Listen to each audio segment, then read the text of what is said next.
Hello नमस्कार, welcome to inculcate learning. 30th class है जी। हमारी यूनिट जो है हमारी एनईपी वाली यूनिट रहेगी। हमारी 5 यूनिट ऑलरेडी पूरी हो चुकी हैं। ये 6th यूनिट है हमारी और इस पूरी यूनिट में ये 10 पॉइंट्स मेंशन है, यानी ये आपका सिलेबस मेंशन है।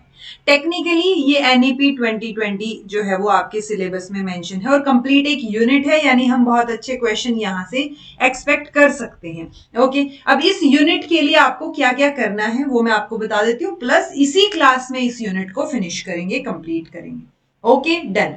कुछ एक चीजें हैं जो बिल्कुल बेस लाइन है, जो आपको पता होनी चाहिए कि अगर आपको कुछ भी नहीं पता तो भी आपको क्वेश्चन को कैसे अप्रोच करना है, स्पेशली अगर एनईपी 2020 का क्वेश्चन है तो। ओके, आपके सिलेबस में एनईपी 2020 और रिकमेंडेशन ऑफ एनसीएफ 2023। तो ये एनसीएफ जो है, अभी तक 2 एनसीएफ आए हैं, एक फाउंडेशनल स्टेज के लिए और एक एनसीएफ आया है आपका एनसीएफ एसई स्कूल एजुकेशन के लिए। ओके, ये दोनों की दोनों वीडियोस जो है वो मैंने आपकी प्लेलिस्ट में ऐड कर रखी है। मैं उम्मीद कर रही हूं आपने देख ली होंगी। ओके, एफएलएन और यूडीएल का कॉन्सेप्ट भी मैंने आपके जो है ऐड कर रखा है। दोनों वीडियोस आपने वो भी देख लिया होगा, ऐसा मैं उम्मीद कर रही हूँ। नहीं देखा है सो मेक श्योर आप देख लें।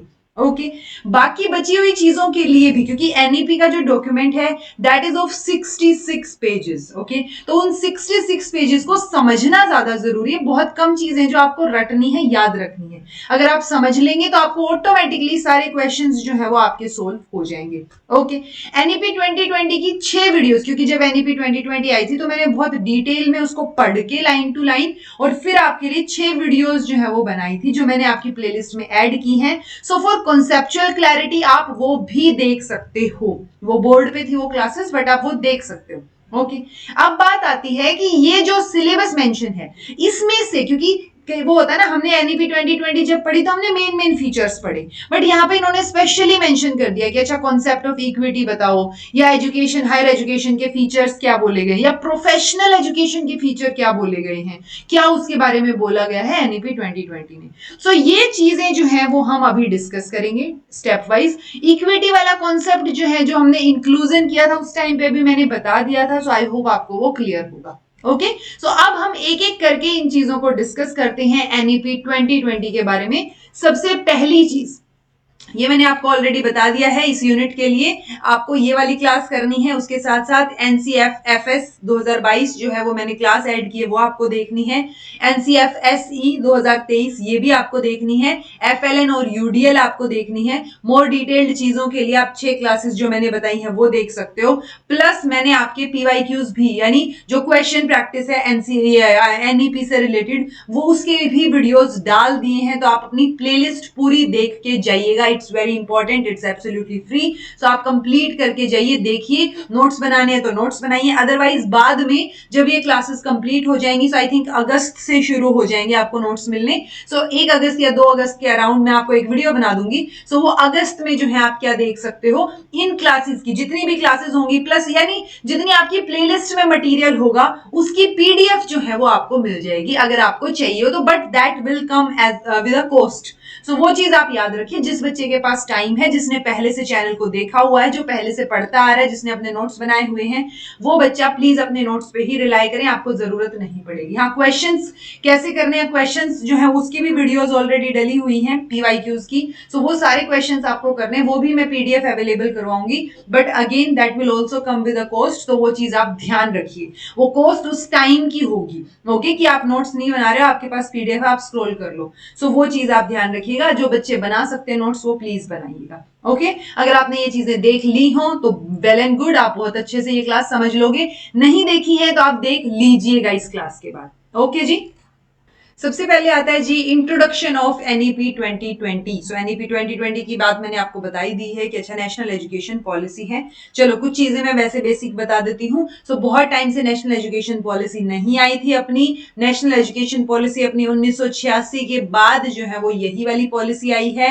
इससे पहले 1968 में आई थी एक पॉलिसी और दूसरे नंबर पे 86 में आई थी, 6886। ओके, और उसके बाद अब 30-35 साल के बाद वापस से 2020 में जो है हमें एक पॉलिसी देखने को मिली है। ओके, अब 2025 चल रहा है। समझने वाली बात यह है कि एजुकेशन एक बहुत इंपॉर्टेंट मुद्दा है, फंडामेंटल है किसके लिए? हमारा फुल पोटेंशियल अचीव करने के लिए, एक इक्विटेबल और जस्टिस वाली सोसाइटी, जस्ट सोसाइटी जो है वो मेंटेन करने के लिए, और नेशनल डेवलपमेंट को प्रमोट करने के लिए। सो जब भी एनईपी 2020 से क्वेश्चन आएगा, आप पॉजिटिव रहेंगे। इनफैक्ट आप सारे क्वेश्चंस में ही पॉजिटिव रहेंगे, चाहे वो सोसाइटी से सोशो कल्चर वाला सेकंड यूनिट वाला सोशियोलॉजी वाला क्वेश्चन पेपर आए आपका, या फिर आपका जो है किसी और यूनिट से क्वेश्चन आए, आप पॉजिटिव एस्पेक्ट के साथ रहेंगे।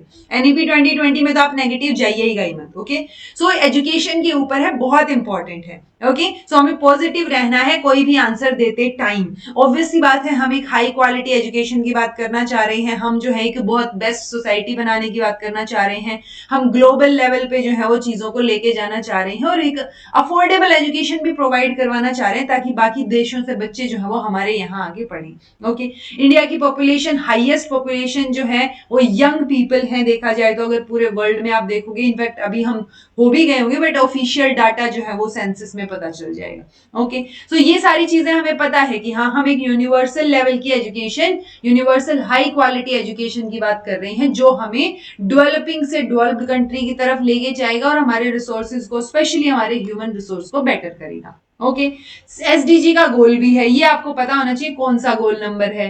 तो सस्टेनेबल डेवलपमेंट गोल 4 जो है, जो एसडीजी 17 एसडीजीज है और 2030 वाला जो एजेंडा है, उसमें 4th नंबर का गोल एजुकेशन की बात करता है। ठीक है, ये अडॉप्ट किया इंडिया ने 2015 में ही। अगेन वही जो 2015 से 2030 तक जो है ये सस्टेनेबल डेवलपमेंट गोल्स चलने हैं। ओके, अब ये क्या बोलता है एसडीजी 4? ये बोलता है कि ensure inclusive and equitable quality education. ठीक है, और आप लाइफ लॉन्ग लर्निंग अपॉर्चुनिटीज सबके लिए प्रमोट करेंगे, इस तरीके की हमें चीजें बनानी है। सो इंक्लूसिव और इक्विटेबल क्वालिटी एजुकेशन की बात एसडीजी में भी की गई है, वही चीज एनईपी में भी की गई है। ठीक है, मैंने आपको जो आपको इंक्लूसिव एजुकेशन वाली यूनिट थी, 4th यूनिट, उस टाइम पे भी आपको बताया था इंक्लूसिव और इक्विटेबल एजुकेशन का क्या मतलब रहेगा। ठीक है, इंक्लूसिव में हम सबको इंक्लूड कर रहे हैं, इक्विटेबल में हम जो है नीड बेस्ड सोसाइटी बनाने की कोशिश कर रहे हैं, हम नीड बेस्ड एजुकेशन देंगे। हर एक की अपनी अपनी नीड्स होती है, तो हमें वो नीड्स रिकॉग्नाइज करनी है और उस बेसिस पे चीजें प्रोवाइड करनी है, रिसोर्सेज, एजुकेशन वो प्रोवाइड करना है। ओके, सो ये चीज गोल जो है वो तभी पूरा हो सकता है जब हम सारे के सारे टारगेट्स या जो चीजें हम लेके चल रहे हैं, वो एजुकेशन में हम बेटर तरीके से क्या कर पाए, उनको इंप्लीमेंट कर पाए। ओके, देन आते हैं जी मेन एम या ऑब्जेक्टिव्स क्या हैं इसके, हम क्या क्यों लेके आए एनईपी 2020। ठीक है, सो टाइम चेंज हो रहा है, एम्प्लॉयमेंट का लैंडस्केप चेंज हो रहा है, सो बहुत जरूरी है कि हम सिर्फ क्या सीख रहे हैं वो जरूरी नहीं है, कैसे सीख रहे हैं वो भी जरूरी है। ठीक है, तो ये क्या फोकस कर रहे हैं, but more importantly learn how to learn, कैसे सीखना है चीजें, कैसे होनी है चीजें, वो अगर पता हो तो और बेटर हो पाएंगी। यानी इससे क्लियरली समझ आ रहा है कि हम रोड लर्निंग से दूर जाएंगे, एक्टिविटी बेस्ड चीजों पे जाएंगे। ठीक है, so education must move towards content भले ही कम हो, लेकिन क्रिटिकल थिंकिंग डेवलप हो पाए, कैसे आप उन प्रॉब्लम्स को सोल्व करेंगे उस पे फोकस हो पाए। ठीक है, कैसे आप क्रिएटिव बनेंगे, या कैसे मल्टी डिसिप्लिनरी अप्रोच लगाएंगे, कैसे आप इनोवेट करेंगे, अडेप्ट करेंगे चीजों को, कैसे नए मटेरियल को क्या करेंगे, अब्जॉर्ब करेंगे। ठीक है, जो चीजें बदल रही हैं, डायनामिक है बिल्कुल, सो बहुत जल्दी जल्दी बदल रही हैं चीजें, तो कैसे आप करोगे चीजें, सो वो कैसे का जवाब देने के लिए एनईपी 2020 की बात करेंगे। ओके, देन है जी पेडागोजी कैसी होगी, पेडागोजी एक्सपीरियंशियल होनी चाहिए, होलिस्टिक हो, इंटीग्रेटेड हो, इंक्वायरी ड्राइवन हो। अच्छा, एक तो इंटीग्रेटेड और इंक्लूसिव में कंफ्यूज मत होइएगा, जो मैंने आपको इंक्लूसिव के दौरान भी बताया था, इंक्लूसिव एजुकेशन जो अपना यूनिट थी, इंटीग्रेटेड वर्ड यहाँ पे इंटीग्रेटेड एजुकेशन की फॉर्म में नहीं आ रहा है। ओके, जो हम इंक्लूसिव की, हम तो इंक्लूसिव की बात करते थे, यहाँ इंटीग्रेटेड वर्ड है। So integrated is like multidisciplinary approach, जहां आप सब चीजों को इंटीग्रेट करके, सारे सब्जेक्ट्स को इंटीग्रेट करके पढ़ाने की कोशिश कर रहे हो। ओके, लर्नर सेंटर्ड होंगी चीजें, डिस्कशन बेस्ड होंगी, फ्लेक्सिबल होंगी, ताकि बच्चों के इंटरेस्ट के हिसाब से भी हो और इंजॉय कर पाए वो उसको। ओके, करिकुलम में आर्ट, करिकुलम, क्राफ्ट, सारी चीजें, गेम्स, लिटरेचर, साइंस, सब चीजें इंक्लूड होनी चाहिए। ठीक है, सो वही चीज जो एक फ्लेक्सिबल करिकुलम जो है वो इस पॉलिसी ने प्रोवाइड करने की कोशिश की है। Okay, then education must build character, so आपको कैरेक्टर बिल्डिंग पे फोकस करना है, एथिकल चीजों पे, रैशन। तो आपको दिख रहा होगा कि कितनी अच्छी अच्छी चीजें हैं, सारे अच्छे अच्छे वर्ड्स भर भर के आपको एनईपी 2020 में मिल जाएंगे। तो जो भी कॉन्सेप्चुअल लेवल का क्वेश्चन आए, बी पॉजिटिव, आपका क्वेश्चन सोल्व हो जाएगा। ओके, सो एम क्या है? एम है जी कि 2040 तक हमें इंडिया में ऐसी एजुकेशन क्रिएट करनी है, ऐसा एजुकेशन सिस्टम क्रिएट करना है that is second to none. ठीक है, सो हमें बिल्कुल टॉप लेवल पे जाना है, इक्विटेबल एक्सेस जो है हाई क्वालिटी एजुकेशन की देनी है सभी लर्नर्स को, ऑल, यूजुअली ऑल, नेवर, ये चीजें आती है ना, तो एक्सट्रीम चीजों को हम अवॉइड करते हैं, बट यहाँ पे जब एजुकेशन की बात करेंगे तो हम सभी लर्नर की बात कर रहे हैं रिगार्डलेस ऑफ सोशल या फिर इकोनॉमिक बैकग्राउंड। ओके, गैप जो है, जो करंट सिचुएशन है लर्निंग आउटकम्स की और जो हम चाह रहे हैं, वो गैप काफी बड़ा है, उसके लिए हमें मेजर रिफॉर्म्स की जरूरत पड़ेगी। ठीक है, जो कि हाईएस्ट क्वालिटी, इक्विटी, इंटीग्रिटी जो है वो सिस्टम में लेके आएंगे, वो भी अर्ली चाइल्डहुड केयर से लेके हायर एजुकेशन तक। ठीक है जी, ये हमारी 21st सेंचुरी की फर्स्ट एजुकेशन पॉलिसी है जो किस चीज पे फोकस कर रही है? डेवलपमेंटल इंपैरेटिव्स, कैसे ग्रो किया जाए, कैसे चीजें हों, सो उनको एड्रेस करने पे फोकस कर रही है। ठीक है, एसडीजी 4 वाली बात मैंने आपको बताई दी थी, पर्टिकुलर एम्फेसिस होगा कि कैसे क्रिएटिव पोटेंशियल जो है वो डेवलप किया जाए बच्चे का। ठीक है, सिर्फ कॉग्निटिव कैपेसिटीज ही नहीं, जो हायर कॉग्निटिव लेवल की कैपेसिटीज हैं वो भी, और जो फंडामेंटल है वो भी। तो ये जो फाउंडेशनल कैपेसिटीज है लिटरेसी एंड न्यूमरेसी की, ये हम FLN के थ्रू पूरा करना चाह रहे हैं, और फिर हम साथ में higher order cognitive skills also, ये तो क्या हो गया, कॉग्निटिव लेवल पे हो गया, उसके साथ साथ हमें social, ethical, emotional capacities, disposition, every, हमें होलिस्टिक लेवल पे जाना है, हर एक एस्पेक्ट के अंदर जो है वो हमें घुसना है। ओके, अब ये एक इंडिया की रिच हेरिटेज, इंडियन ईथोस की बात भी करते हैं कि उस टाइम के हिसाब से हमें आगे बढ़ना है। सो परस्यूट ऑफ नॉलेज, जिसको जनन या ज्ञान बोल देते हैं, विजडम जिसको प्रज्ञा, और ट्रुथ मतलब सत्य, तो इनको कंसीडर किया गया, ये ह्यूमैनिटी के हाईएस्ट गोल्स हैं, ये इंडिया के थॉट या फिलोसफी के अकॉर्डिंग बताया गया है। ओके, तो इन 3 वर्ड्स को ध्यान रखिएगा, आपके लिए थोड़े नए हो सकते हैं। एम क्या रहेगा? एंशियंट टाइम पे एम था कि कंप्लीट रियलाइजेशन, लिबरलाइजेशन, यानी लिबरल, वो वाला लिबरलाइजेशन, ये लिबरेशन ऑफ सेल्फ की बात करते हैं। ठीक है, सो उसमें आप क्या कर रहे हो? आप खुद को भी इट्स लाइक लिबरेट कर रहे हो, आप रियलाइज कर रहे हो, सेल्फ रियलाइजेशन हो रहा है, आपका सेल्फ एक्सप्रेशन हो रहा है। सो ये पहले के टाइम में होता था, सिर्फ नॉलेज एक्वायर कर लेना नहीं, उस नॉलेज को कैसे रियल लाइफ में यूज करना है, कैसे रियल लाइफ के लिए आपको रेडी होना है। तो स्कूल के बियॉन्ड भी एक लाइफ होती है जहां आप कंप्लीट रियलाइजेशन और लिबरेशन की बात कर रहे हो, उस चीज पे एंशियंट टाइम पे फोकस होता था, अब हम वही फोकस चाह रहे हैं। ओके, पहले वर्ल्ड क्लास इंस्टीट्यूशंस होते थे, तक्षशिला, नालंदा, विक्रमशिला, वाला और भी बहुत सारे हैं, बट आजकल क्वेश्चन ऐसा भी आ रहा है कि एनईपी 2020 में इनमें से कौन सा जो है वो इंस्टीट्यूशन मेंशन्ड है। सो अब आपको पता होना चाहिए कौन सा मेंशन्ड है, तो ये 4 इसीलिए हाईलाइट किए गए हैं कि आप इन चारों के नाम को याद रखो, तक्षशिला, नालंदा, विक्रमशिला और वाला भी। ये चीजें हमने बुद्धिस्ट एजुकेशन में भी पढ़ी हैं, तो आपको पता होना चाहिए, बुद्धिस्ट या हमने ब्राह्मणिकल एजुकेशन की बात की थी। सो ऑल्दो स्कूल एजुकेशन आपके सिलेबस में, बट स्टिल आपको इन यूनिवर्सिटीज के नाम पता हो। अब आप मुझे कमेंट करके बताएंगे कौन सी यूनिवर्सिटी कौन सी एजुकेशन सिस्टम को सपोर्ट करती है। इट्स लाइक ब्राह्मणिकल है, बुद्धिस्ट यूनिवर्सिटी है, तो कौन सी तरीके की यूनिवर्सिटी है वो आपको बतानी है। ठीक है जी, देन इनके साथ साथ एक बार ये भी नाम, ये भी क्वेश्चन आया हुआ था कि इनमें से कौन कौन से नाम मेंशन हैं। ठीक है, तो कौन कौन से ग्रेट स्कॉलर्स के नाम एनईपी 2020 में मेंशन है, तो इनमें से जितने आपको ध्यान रहे वो ध्यान रख लो। चरक है, सुश्रुत है, ये तो मेन फेमस है, आर्यभट्ट है, ठीक है, भास्कराचार्य हैं, देन चाणक्य हैं, तो जो जो नाम याद रहे इसमें से, पाणिनि, पतंजलि, नागार्जुन, गौतम, पिंगला, देन आपका ये शंकरदेव, मैत्रेयी, गार्गी, तो ये जितने नाम आपको ध्यान रह पाए उनको ध्यान रख लेना, हो सकता है क्वेश्चन आ जाए। ओके, और ये अलग अलग जो है वो फील्ड से ये बहुत ग्रेट स्कॉलर्स जो है वो रहे हैं एंशिएंट टाइम पे। इंडियन कल्चर और फिलोसफी का एक स्ट्रॉन्ग इन्फ्लुएंस जो है आपको वर्ल्ड पे देखने को मिलेगा। सो वो जो प्रोस्पेरिटी है, वो जो चीजें हैं वो आगे भी चलती रहें, तो इसलिए हमें अपने एजुकेशन सिस्टम में उनको डालना पड़ेगा, उन्हें उन पे रिसर्च करना, उन चीजों को एनहेंस करना, नए तरीके से उनको यूज करना, कैसे हम एजुकेशन सिस्टम में इनको इनकलकेट करें, वो चीजें अगर हम ध्यान में रखेंगे, फोकस में रखेंगे, सो ऑटोमेटिकली हम वर्ल्ड में नंबर 1 जा सकते हैं। ओके टीचर जो है, अच्छा ये स्टेटमेंट मैंने इसलिए हाईलाइट की है क्योंकि यूजुअली जब स्टेटमेंट में आ जाए कि मान लो ये 3-4 स्टेटमेंट दे दी और आपसे पूछा जाए कौन सा सही है इसमें से, सो वहां पे हो सकता है हम ये स्टेटमेंट गलत कर दें। It's like teacher must be at the centre of fundamental reforms. So कई बार क्या होता है ना, हमारे दिमाग में चल रहा होता है हमें लर्नर सेंटर्ड चीजों की तरफ फोकस करना है, सो यहाँ पे टीचर को सेंटर बोला है तो हो सकता है हम इस स्टेटमेंट को गलत कर दें।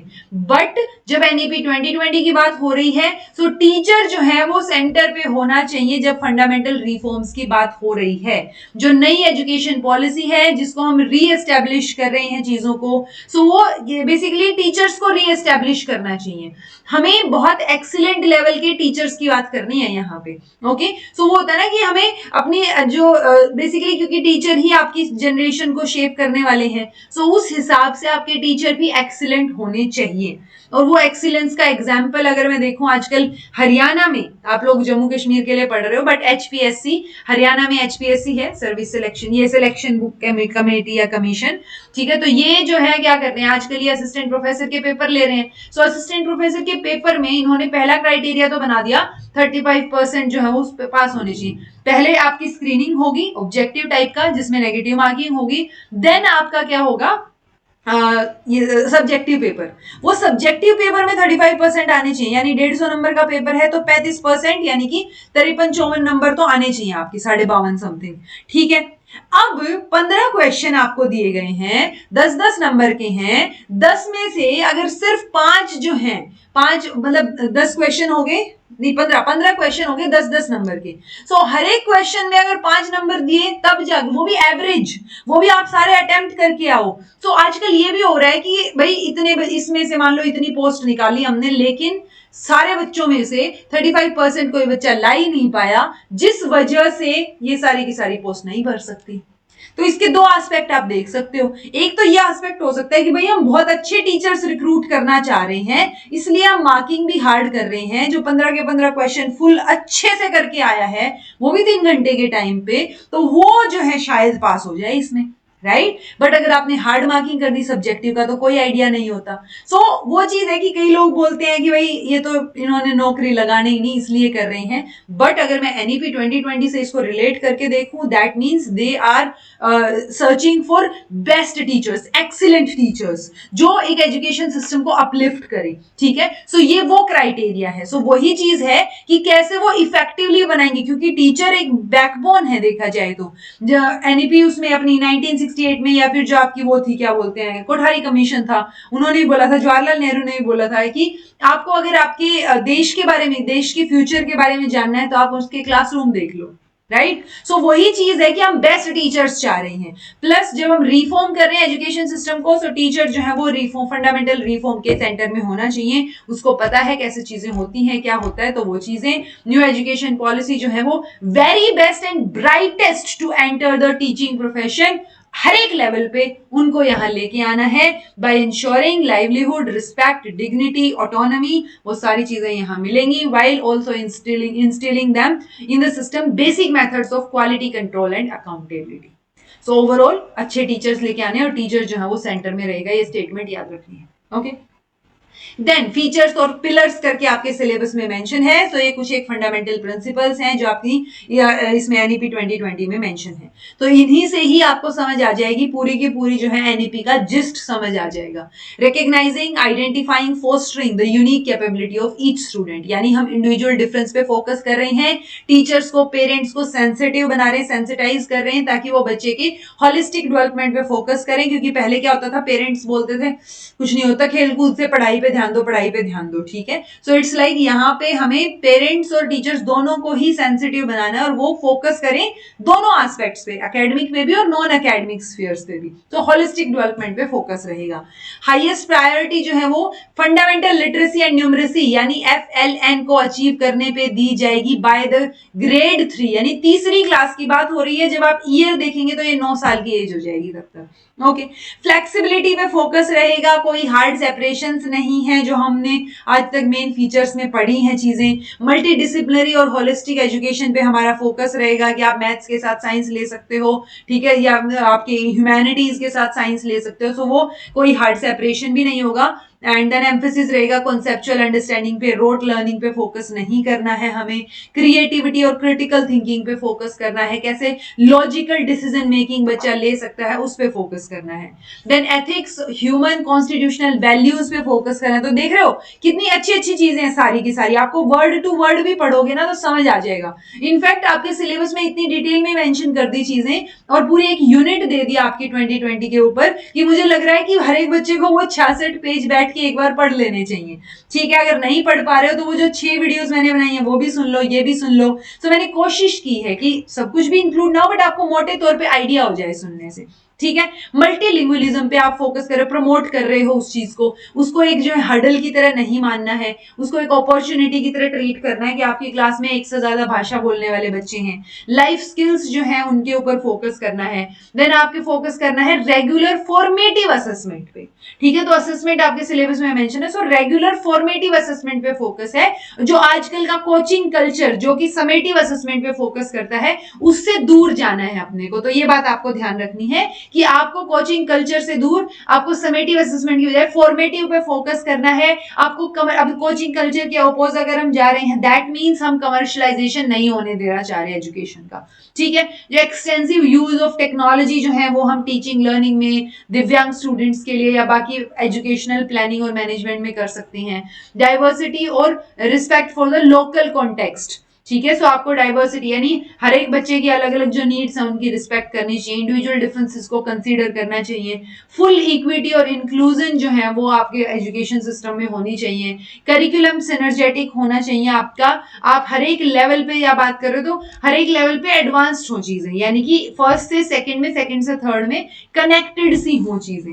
ओके, टीचर्स और फैकल्टी को heart of the learning process बोला है जी, ये बात भी आप याद रख सकते हो सकता है पूछ लिया जाए, थोड़ा अट्रैक्टिव सा वर्ड है जब दिल की बात आ जाती है। तो heart of the learning process कौन होता है? तो लर्निंग प्रोसेस में हो सकता है हम बच्चे को टिक कराएं कि बच्चा ही सब कुछ होता है, बट नहीं, टीचर्स और फैकल्टी जो है, फैकल्टी मेंबर्स, उनको क्या बोला गया है? हार्ट बोला गया है। सो इसलिए रिक्रूटमेंट होना बेटर तरीके से, देन उनके कॉन्टिन्यूअस प्रोफेशनल डेवलपमेंट, सीपीडी की जब हम बात करते हैं सो मिनिमम 50 आवर्स की हम बात करते हैं पर ईयर, किसके लिए? कॉन्टिन्यूअस प्रोफेशनल डेवलपमेंट के लिए।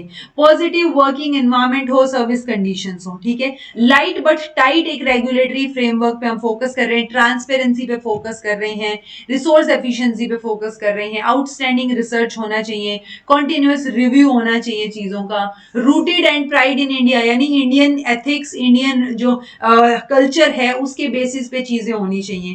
देन एजुकेशन एक पब्लिक सर्विस की तरह ट्रीट किया जाना चाहिए, तो ऑब्वियसली हम नहीं चाहेंगे कि कमर्शियलाइजेशन हो एजुकेशन का। Substantial investment in a strong vibrant public system, so public education system जो है वो होना चाहिए, बट साथ साथ हम जो ट्रू फिलैंथ्रोपिक प्राइवेट या कम्युनिटी पार्टिसिपेशन है उसको भी एनकरेज करेंगे, मना नहीं करेंगे। ओके जी, देन कुछ एक चीजें हैं ये आप नोट डाउन कर सकते हो, बहुत मेजर मेजर चीजें हैं। 4 एनसीएफ की बात इन्होंने की है, national curriculum framework, school education के लिए, अर्ली चाइल्डहुड केयर एजुकेशन के लिए, टीचर एजुकेशन के लिए और अडल्ट एजुकेशन के लिए। ओके, सो एक फाउंडेशनल स्टेज का करिकुलम और एक स्कूल एजुकेशन का करिकुलम ऑलरेडी आ चुके हैं 2022 और 2023 में, जिसकी वीडियो मैंने आपकी प्लेलिस्ट में ऐड कर रखी है। ओके, इन सारे करिकुलम का बेसिस क्या रहेगा? बेसिस रहेगा फिजिकल डेवलपमेंट यानी शारीरिक विकास, प्राणिक विकास, मानसिक विकास, बौद्धिक विकास और चैतिक विकास। तो ये सारे के सारे विकास के ऊपर, डेवलपमेंट के ऊपर हम फोकस करेंगे। अल्टीमेटली हम होलिस्टिक डेवलपमेंट पे ही फोकस कर रहे हैं। ठीक है, प्यूपिल टीचर रेशियो की बात रहेगी तो 30:1 होना चाहिए, इन जनरल 25:1 होना चाहिए। अगर सोशियो इकोनॉमिक डिसएडवांटेज बच्चे ज्यादा हैं तो दीक्षा की फुल फॉर्म पता होनी चाहिए, पूछी जाती है। Digital infrastructure for knowledge sharing, ये भी पूछा जाता है आजकल तो कि अच्छा कौन सा प्लेटफॉर्म जो है वो आपके एनईपी 2020 में मेंशन है और कौन सा नहीं है। सो दीक्षा तो मेंशन है, ये बात याद रखो।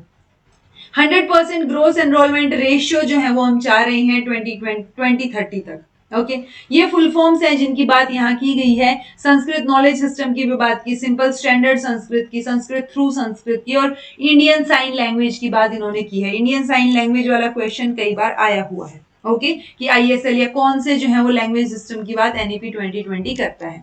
देन है जी SQAAF, तो क्वालिटी असेसमेंट और एक्रेडिटेशन फ्रेमवर्क, स्टेट लेवल पे रहेगा तो SCRT के अंडर रहेगा, नेशनल लेवल पे हो तो आपका NCRT के अंडर रहेगा, ठीक है। NPST की full form national professional standards for teachers by 2022, ये चीज होनी चाहिए। देन आपका जेंडर इंक्लूजन फंड जो है वो भी इन्होंने डिस्कस किया है, ओके। उसके बाद जब आप बात करते हो परख की, very important slide, very important, ठीक है, ये एक्टिविटीज भी आपको ध्यान रखनी है। सो परख, परख की फुल फॉर्म पता हो आपको, performance assessment review and analysis of knowledge for holistic development, ठीक है। परख की फुल फॉर्म तो मतलब ऐसे रट जाओ, कुछ एक चीजें ऐसी हैं जो मैं समझा रही हूँ ना आपको इस क्लास में, वो आपको समझ भी आनी चाहिए और जो याद रखने वाली है वो याद रहनी चाहिए, ओके। सो ये परख, पहला परख जो है वो 8 फरवरी 2023 को नोटिफाई करके एक इंडिपेंडेंट इंस्टीट्यूशन की तरह सेटअप कर दिया है एनसीईआरटी ने, ठीक है। तो वो चीज आपको ध्यान रखनी है। 4 मेजर एरियाज पे ये परख फोकस करेगा, ये क्वेश्चन आ सकता है कौन से एरियाज पे फोकस करेगा, बिकॉज अभी रिसेंटली ही जो है ये खुला है पहला। तो capacity development in competency based assessment, large scale achievement survey, equivalence of school board, then आपका holistic progress card for foundational, preparational, middle और secondary stage, okay. Capacity development की बात, ये जो आप कर रहे हो कॉम्पिटेंसी बेस्ड असेसमेंट में, इसमें इन्होंने प्रोजेक्ट विद्यासागर की बात की है। आप ये वर्ड ध्यान रख सकते हो, दैट्स इट, कि अच्छा परख से रिलेटेड है, ठीक है। देन बोर्ड इक्विवेलेंस में हम क्या चाह रहे हैं, ये मैंने इसीलिए चीजें ऐड कर दी हैं, अदरवाइज मैं उसी स्लाइड पे छोड़ देती हूँ चीजें, बट आपके नोट्स आपको मिल जाए प्रॉपर, तो उसके लिए ये मैंने ऐड की है। लार्ज स्केल अचीवमेंट सर्वे की बात की है इन्होंने, तो हमें लर्नर्स को असेस करना है ग्रेड 3rd 6th 9th पे। 2 गर्ल्स कॉम्पिटेंसीज फाउंडेशनल लिटरेसी में चीजों को देखने के लिए हमें 3rd 6th और 9th ग्रेड पे उनको असेस करना है। होलिस्टिक प्रोग्रेस कार्ड जो है 360 डिग्री होलिस्टिक प्रोग्रेस कार्ड बच्चों का बना होना चाहिए, वो स्टार्टिंग से लास्ट तक आपका बताएगा कि किस तरीके से आपकी ग्रोथ जो है वो हुई है, किस तरीके से आपने एजुकेशन के फील्ड में या बाकी आपके नॉन स्कॉलस्टिक एरियाज में परफॉर्म किया है, ओके। तो ये असेसमेंट करेगा जी। देन आती है कुछ एक फुल फॉर्म्स हैं, जैसे आयुष की full form, adult education centre AEC की फुल फॉर्म, वर्चुअल लैब, दीक्षा, स्वयं और स्वयं प्रभा, एनईपी 2020 में वर्ड्स मेंशन है, तो आपको इन तीनों का नाम ध्यान रखना है कि अच्छा ठीक है ये मेंशन है। Academic bank of credit ABC की भी बात की है, कि ये क्वेश्चन भी आता है कि एबीसी की बात किसने की है। सो ऐसे ऐसे क्वेश्चंस आपको एनईपी की जब पीवाईक्यूज प्रैक्टिस करोगे जो आपकी प्लेलिस्ट में एडिड है वहां पे मिल जाएंगे, okay.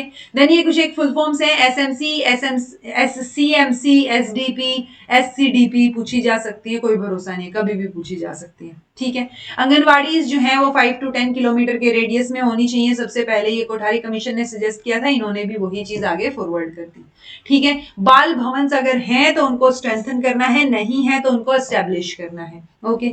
Unutilised capacity of school infrastructure could be used, यानी जब स्कूल आपका बहुत अच्छा इंफ्रास्ट्रक्चर है, जब स्कूल खत्म हो गया तो या संडे है या छुट्टी है तो उस दिन जो है स्कूल को कम्युनिटी सेंटर की तरह भी यूज किया जा सकता है, यानी सामाजिक चेतना केंद्र की तरह आप यूज कर सकते हो उसको नॉन टीचिंग या स्कूलिंग आवर्स में, नॉन स्कूलिंग ना, ठीक है।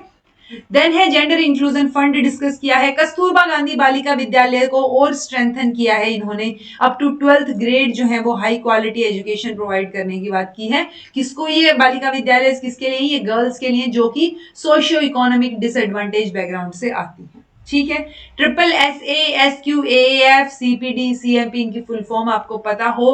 सीपीडी जो है वो पूछा जाता है कई बार, कॉन्टिन्यूअस प्रोफेशनल डेवलपमेंट, जो मैंने आपको 50 आवर्स पर ईयर की बात की है, जब आप सर्विस में आ गए हो तो उसके बाद कॉन्टिन्यूअस प्रोफेशनल डेवलपमेंट के लिए आपको ये कोर्सेज करने हैं, ओके।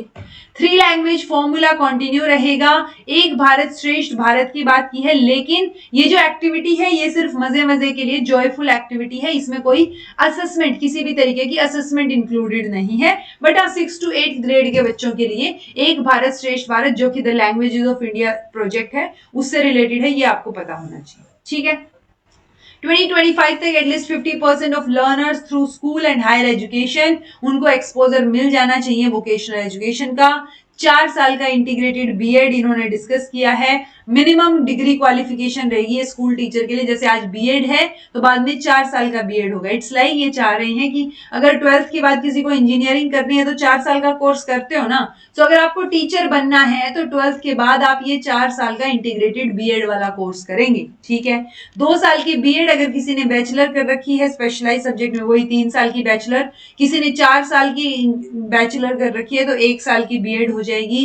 इंटरनेशनलाइजेशन एट होम की हम बात कर रहे हैं। हम एक इंडिया को ग्लोबल डेस्टिनेशन बनाना चाह रहे हैं एजुकेशन के लिए, प्रीमियम एजुकेशन के लिए, अफोर्डेबल कॉस्ट पे। तो हम चाह रहे हैं कि जो विश्व गुरु वाला टैग है हमारा, वो विश्व गुरु हम वापस से बन जाए, भारत वापस से बने।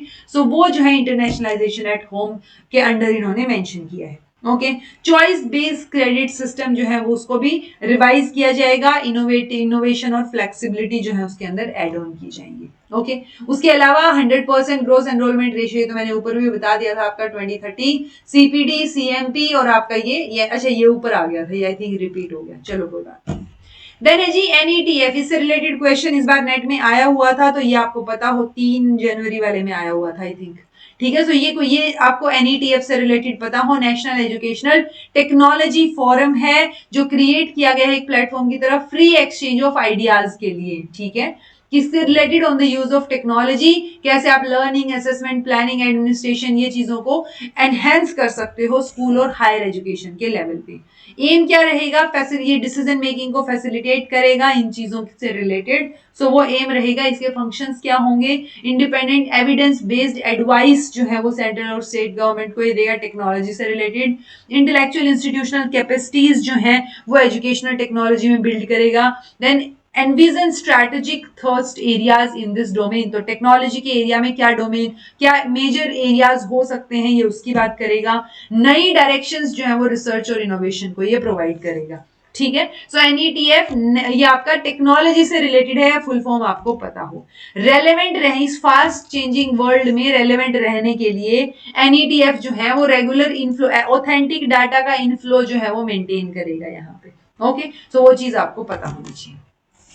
देन है जी निपुण भारत। निपुण में क्या आ जाता है? फुल फॉर्म पता हो, नेशनल इनिशिएटिव है ये for proficiency in reading with understanding and numeracy. तो ये निपुण भारत स्कीम है, मिनिस्ट्री ऑफ एजुकेशन ने दी है। 3 से 9 साल तक के बच्चों की बात करती है। जो FLN का कॉन्सेप्ट है यानी फाउंडेशनल लिटरेसी की जो हम बात करते हैं, वो ये 3rd ग्रेड तक अटेन करने की बात कर रहे हैं बाय 2026 से 27 तक। ओके, सो ये चीज पता हो। फाउंडेशनल लिटरेसी एंड न्यूमरेसी का कॉन्सेप्ट आपको पता हो। निपुण जो है वो इंप्लीमेंट किया जाएगा department of school education and literacy.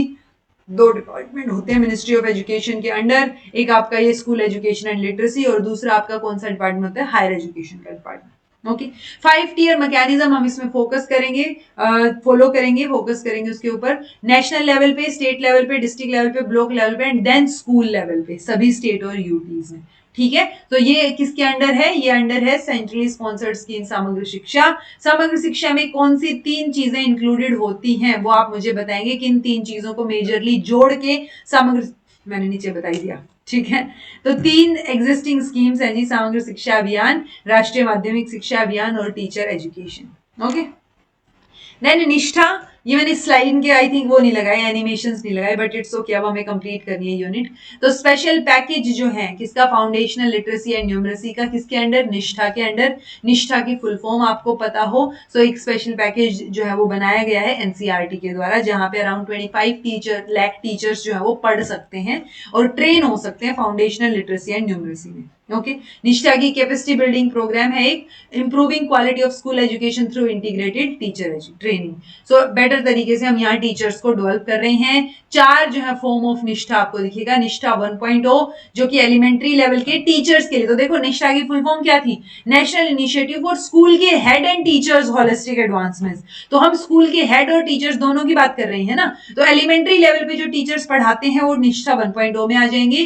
Secondary level पे जो टीचर्स पढ़ाते हैं वो निष्ठा 2.0 में आ जाएंगे। जो निपुण भारत के अंडर पढ़ाएंगे यानी फाउंडेशनल लिटरेसी पे फोकस करेंगे और अर्ली चाइल्डहुड केयर से लेके 5th क्लास तक पढ़ाएंगे वो 3.0 में आ जाएंगे। और जो सिर्फ अर्ली चाइल्डहुड केयर पे फोकस करेंगे वो किस में आ जाएंगे जी? 4th में आ जाएंगे। सो ये आपको पता हो, निष्ठा 1.0, 2.0, 3.0, 4.0 क्या डिनोट करता है वो पता हो।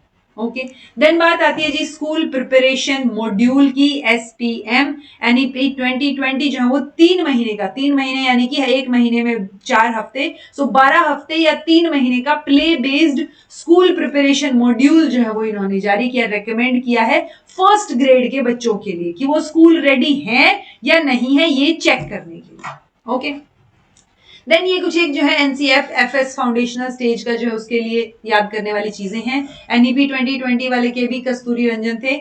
अब NEP 2020 और इम्पोर्टेंट हो जाती है बिकॉज 25 अप्रैल को कस्तूरी रंजन जी जो है वो स्वर्ग सिधार गए, तो इसलिए और इम्पोर्टेंट है हमारी 2020 की पॉलिसी। यही जो है वो ड्राफ्टिंग कमेटी के चेयरपर्सन थे। First ever integrated curriculum framework 3 to 8 years के बच्चों के लिए ये बनाया गया। इन चीजों पे फोकस किया गया। ये चीजें मेंशन है इस करिकुलम फ्रेमवर्क में, ठीक है, कि स्वामी विवेकानंद, श्री अरबिंदो फोकस करते हैं होलिस्टिक एजुकेशन पे, रविंद्रनाथ फोकस करते हैं नेचर पे, महात्मा गांधी फोकस करते हैं 3H पे यानी हार्ट, हेड और हैंड। देन जिद्दू कृष्णमूर्ति का आइडिया है फ्रीडम से related with the significance of social justice for Jyotiba and Savitribai Phule. All these ideas speak to the kind of education जो यंग बच्चों को हेल्प करेगी। सो हमें ऐसी एजुकेशन प्रोवाइड करनी है। पहला इंडिजिनस प्री स्कूल जो है वो सेटअप किया था गिजुभाई बधेका ने 1916 में। तारक भाई मोदक जो है उन्होंने एस्टेब्लिश किया नूतन बाल शिक्षण संघ, so new childhood education society इन्होंने बनाई थी 1925 में। सो ये चीजें पूछी जा सकती हैं, थोड़ी सी फैक्चुअल साइड पे जा रही हैं चीजें। देन अगेन पंचकोश विकास, उसकी 5 फोल्ड डेवलपमेंट की हम फोकस कर रहे हैं। ये कौन सी उपनिषद में मेंशन है ये भी पूछा जाता है कई बार, तैत्तिरीय उपनिषद, ठीक है, की इनिशिएटिव्स की आप बात करोगे तो निपुण भारत हो गया, विद्या प्रवेश हो गया, ठीक है, देन आपका बाल वाटिका हो गया। तो ये जो है किसमें की इनिशिएटिव एरियाज हैं, तो ये आपको पता हो। देन ECC तभी फोकस में आ गया था कब, 2006 में, जब वुमेन एंड चाइल्ड डेवलपमेंट वाले लोग इस पे काम कर रहे थे। ओके 2013 में फर्स्ट एंड एक्सक्लूसिव पॉलिसी निकल के आती है national early childhood care and education policy. तो पूछा जा सकता है कब आई थी। Okay then national early childhood care and education curriculum framework निकल के आता है 2014 में। 2019 में NCERT ने एक प्री स्कूल करिकुलम 3 साल के बच्चों के लिए बनाया, ठीक है, कैसे गाइडलाइन प्रोवाइड की बेसिकली कि कैसे उनको ट्रीट किया जाना चाहिए। देन फर्दर ये जो है पंचदी, ठीक है, तो ये 5 स्टेप लर्निंग प्रोसेस की बात करते हैं। पहले आप उस चीज को इंट्रोड्यूस करोगे, कॉन्सेप्चुअल अंडरस्टैंडिंग होगी, प्रैक्टिस होगा, एप्लीकेशन होगी और फिर आप उसको एक्सपेंड करोगे, ठीक है। सो इनकी हिंदी में भी मतलब पता हो, अदिति, बोध, देन आपका ये अभ्यास, प्रयोग और प्रसार। ओके सो ये चीजें पता हो। बाकी हम एम ऑफ एजुकेशन पे, करिकुलर गोल्स पे, कॉम्पिटेंसीज पे, लर्निंग आउटकम्स पे फोकस करेंगे। ओके ये 4 ब्लॉक मॉडल है, तो इस तरीके के कई मॉडल जो है वो मेंशन है। फंडामेंटल स्टेज, फाउंडेशनल स्टेज पे आप देखोगे तो करिकुलम में, ये करिकुलम में आपको डिटेल में जो क्लास है उसमें भी आपको ये अच्छे से मैंने बता रखा है। ये लैंग्वेज से रिलेटेड है, ये मैथ से रिलेटेड है कि कैसे आप चीजों को पढ़ाओगे, कैसे चीजें जो है करोगे। ओके डॉक्टर कस्तूरी रंजन मैंने आपको बता दिया, डॉक्टर के कस्तूरी रंजन है ये। के की फुल फॉर्म भी आप याद रख सकते हैं, हो सकता है पूछ ली जाए कंफ्यूजन क्रिएट करने के लिए। ओके सो 25 अप्रैल 2025 को ये स्वर्ग सिधार गए, बहुत बड़ी लेगेसी अपने पीछे छोड़ के गई हैं। ये पूरा पैराग्राफ मैंने टिफर जो है टिफर से उठाया है, ICTS टिफर, क्योंकि वहां पे इन्होंने काम किया था, तो उन्होंने एक बेसिकली रिमार्क दे रखा है इनको, या एक ट्रिब्यूट दे रखा है, ट्रिब्यूट के फॉर्म में ये दे रखा है। यहाँ से हमें ये समझ आता है कि हाईएस्ट ऑनर्स यानी पद्म भूषण, पद्म विभूषण से ये नवाजित किए जा चुके थे, और जो है चेयरपर्सन रहे ये मेजरली हमारी अभी जो NEP बनी उसके, सो उसके लिए ज्यादा फेमस हो रखे हैं। बाकी ये चेयरपर्सन इसरो के भी रहे हैं 1994 से 2003 तक। ओके सो ये चीजें थोड़ी सी मोटी मोटी एक आधी ध्यान रहे तो रख लेना। देन आपके सिलेबस में मेंशन है जी स्टेजेस बताओ, तो स्टेजेस हैं जी ये स्टेजेस, इनको तो दिमाग में छाप लीजिए इस डायग्राम को। ओके ये पहले वाला स्ट्रक्चर था जिसमें हम 10+2 स्ट्रक्चर की बात कर रहे थे। अब जो है वो कौन सा स्ट्रक्चर हो गया, 5+3+3+4 का स्ट्रक्चर जो है वो हो गया है। ये फाउंडेशनल स्टेज है, then preparatory, middle, secondary stage. कोई भी सीनियर सेकेंडरी स्टेज अब एग्जिस्ट नहीं करती है। मेक श्योर आप याद रखें कि सीनियर सेकेंडरी वर्ड ही मेंशन नहीं है NEP 2020 में। So there is only secondary education, that is 9 to 12th की एजुकेशन। पहले हम 11th 12th वाली को सीनियर सेकेंडरी बोल देते थे, 9 10th वाली को सेकेंडरी बोल देते थे, तो वो केस अब नहीं है। ओके इनकी ईयर भी याद रखने हैं आपने और क्लास भी याद रखनी है। तो फोर्थ है ऑब्वियसली 9 to 12 होगा, उससे पहले के 3 साल लगा लो, छठी से आठवीं, देन तीसरी से पांचवीं, तीसरी चौथी पांचवीं, और ये आपका पहली और दूसरी और उससे पहले के 3 साल। ठीक है, सो एज 3 साल की एज में हम बच्चे को स्कूल भेजना शुरू कर रहे हैं। पहले वो आंगनबाड़ी में, प्री स्कूल में, बाल वाटिका में जाएगा, उसके बाद वो फर्स्ट क्लास में जाएगा जब वो 6 साल का हो जाएगा। ओके सो ये आपको ईयर वाइज भी याद हो कि अच्छा 3 से 6 साल का, 6 से 8 साल, 8 से 11, 11 से 14, 14 से 18, सो 18 साल की एज में जाके आपकी 12th क्लास जो है वो पास हो जाएगी। ठीक है जी।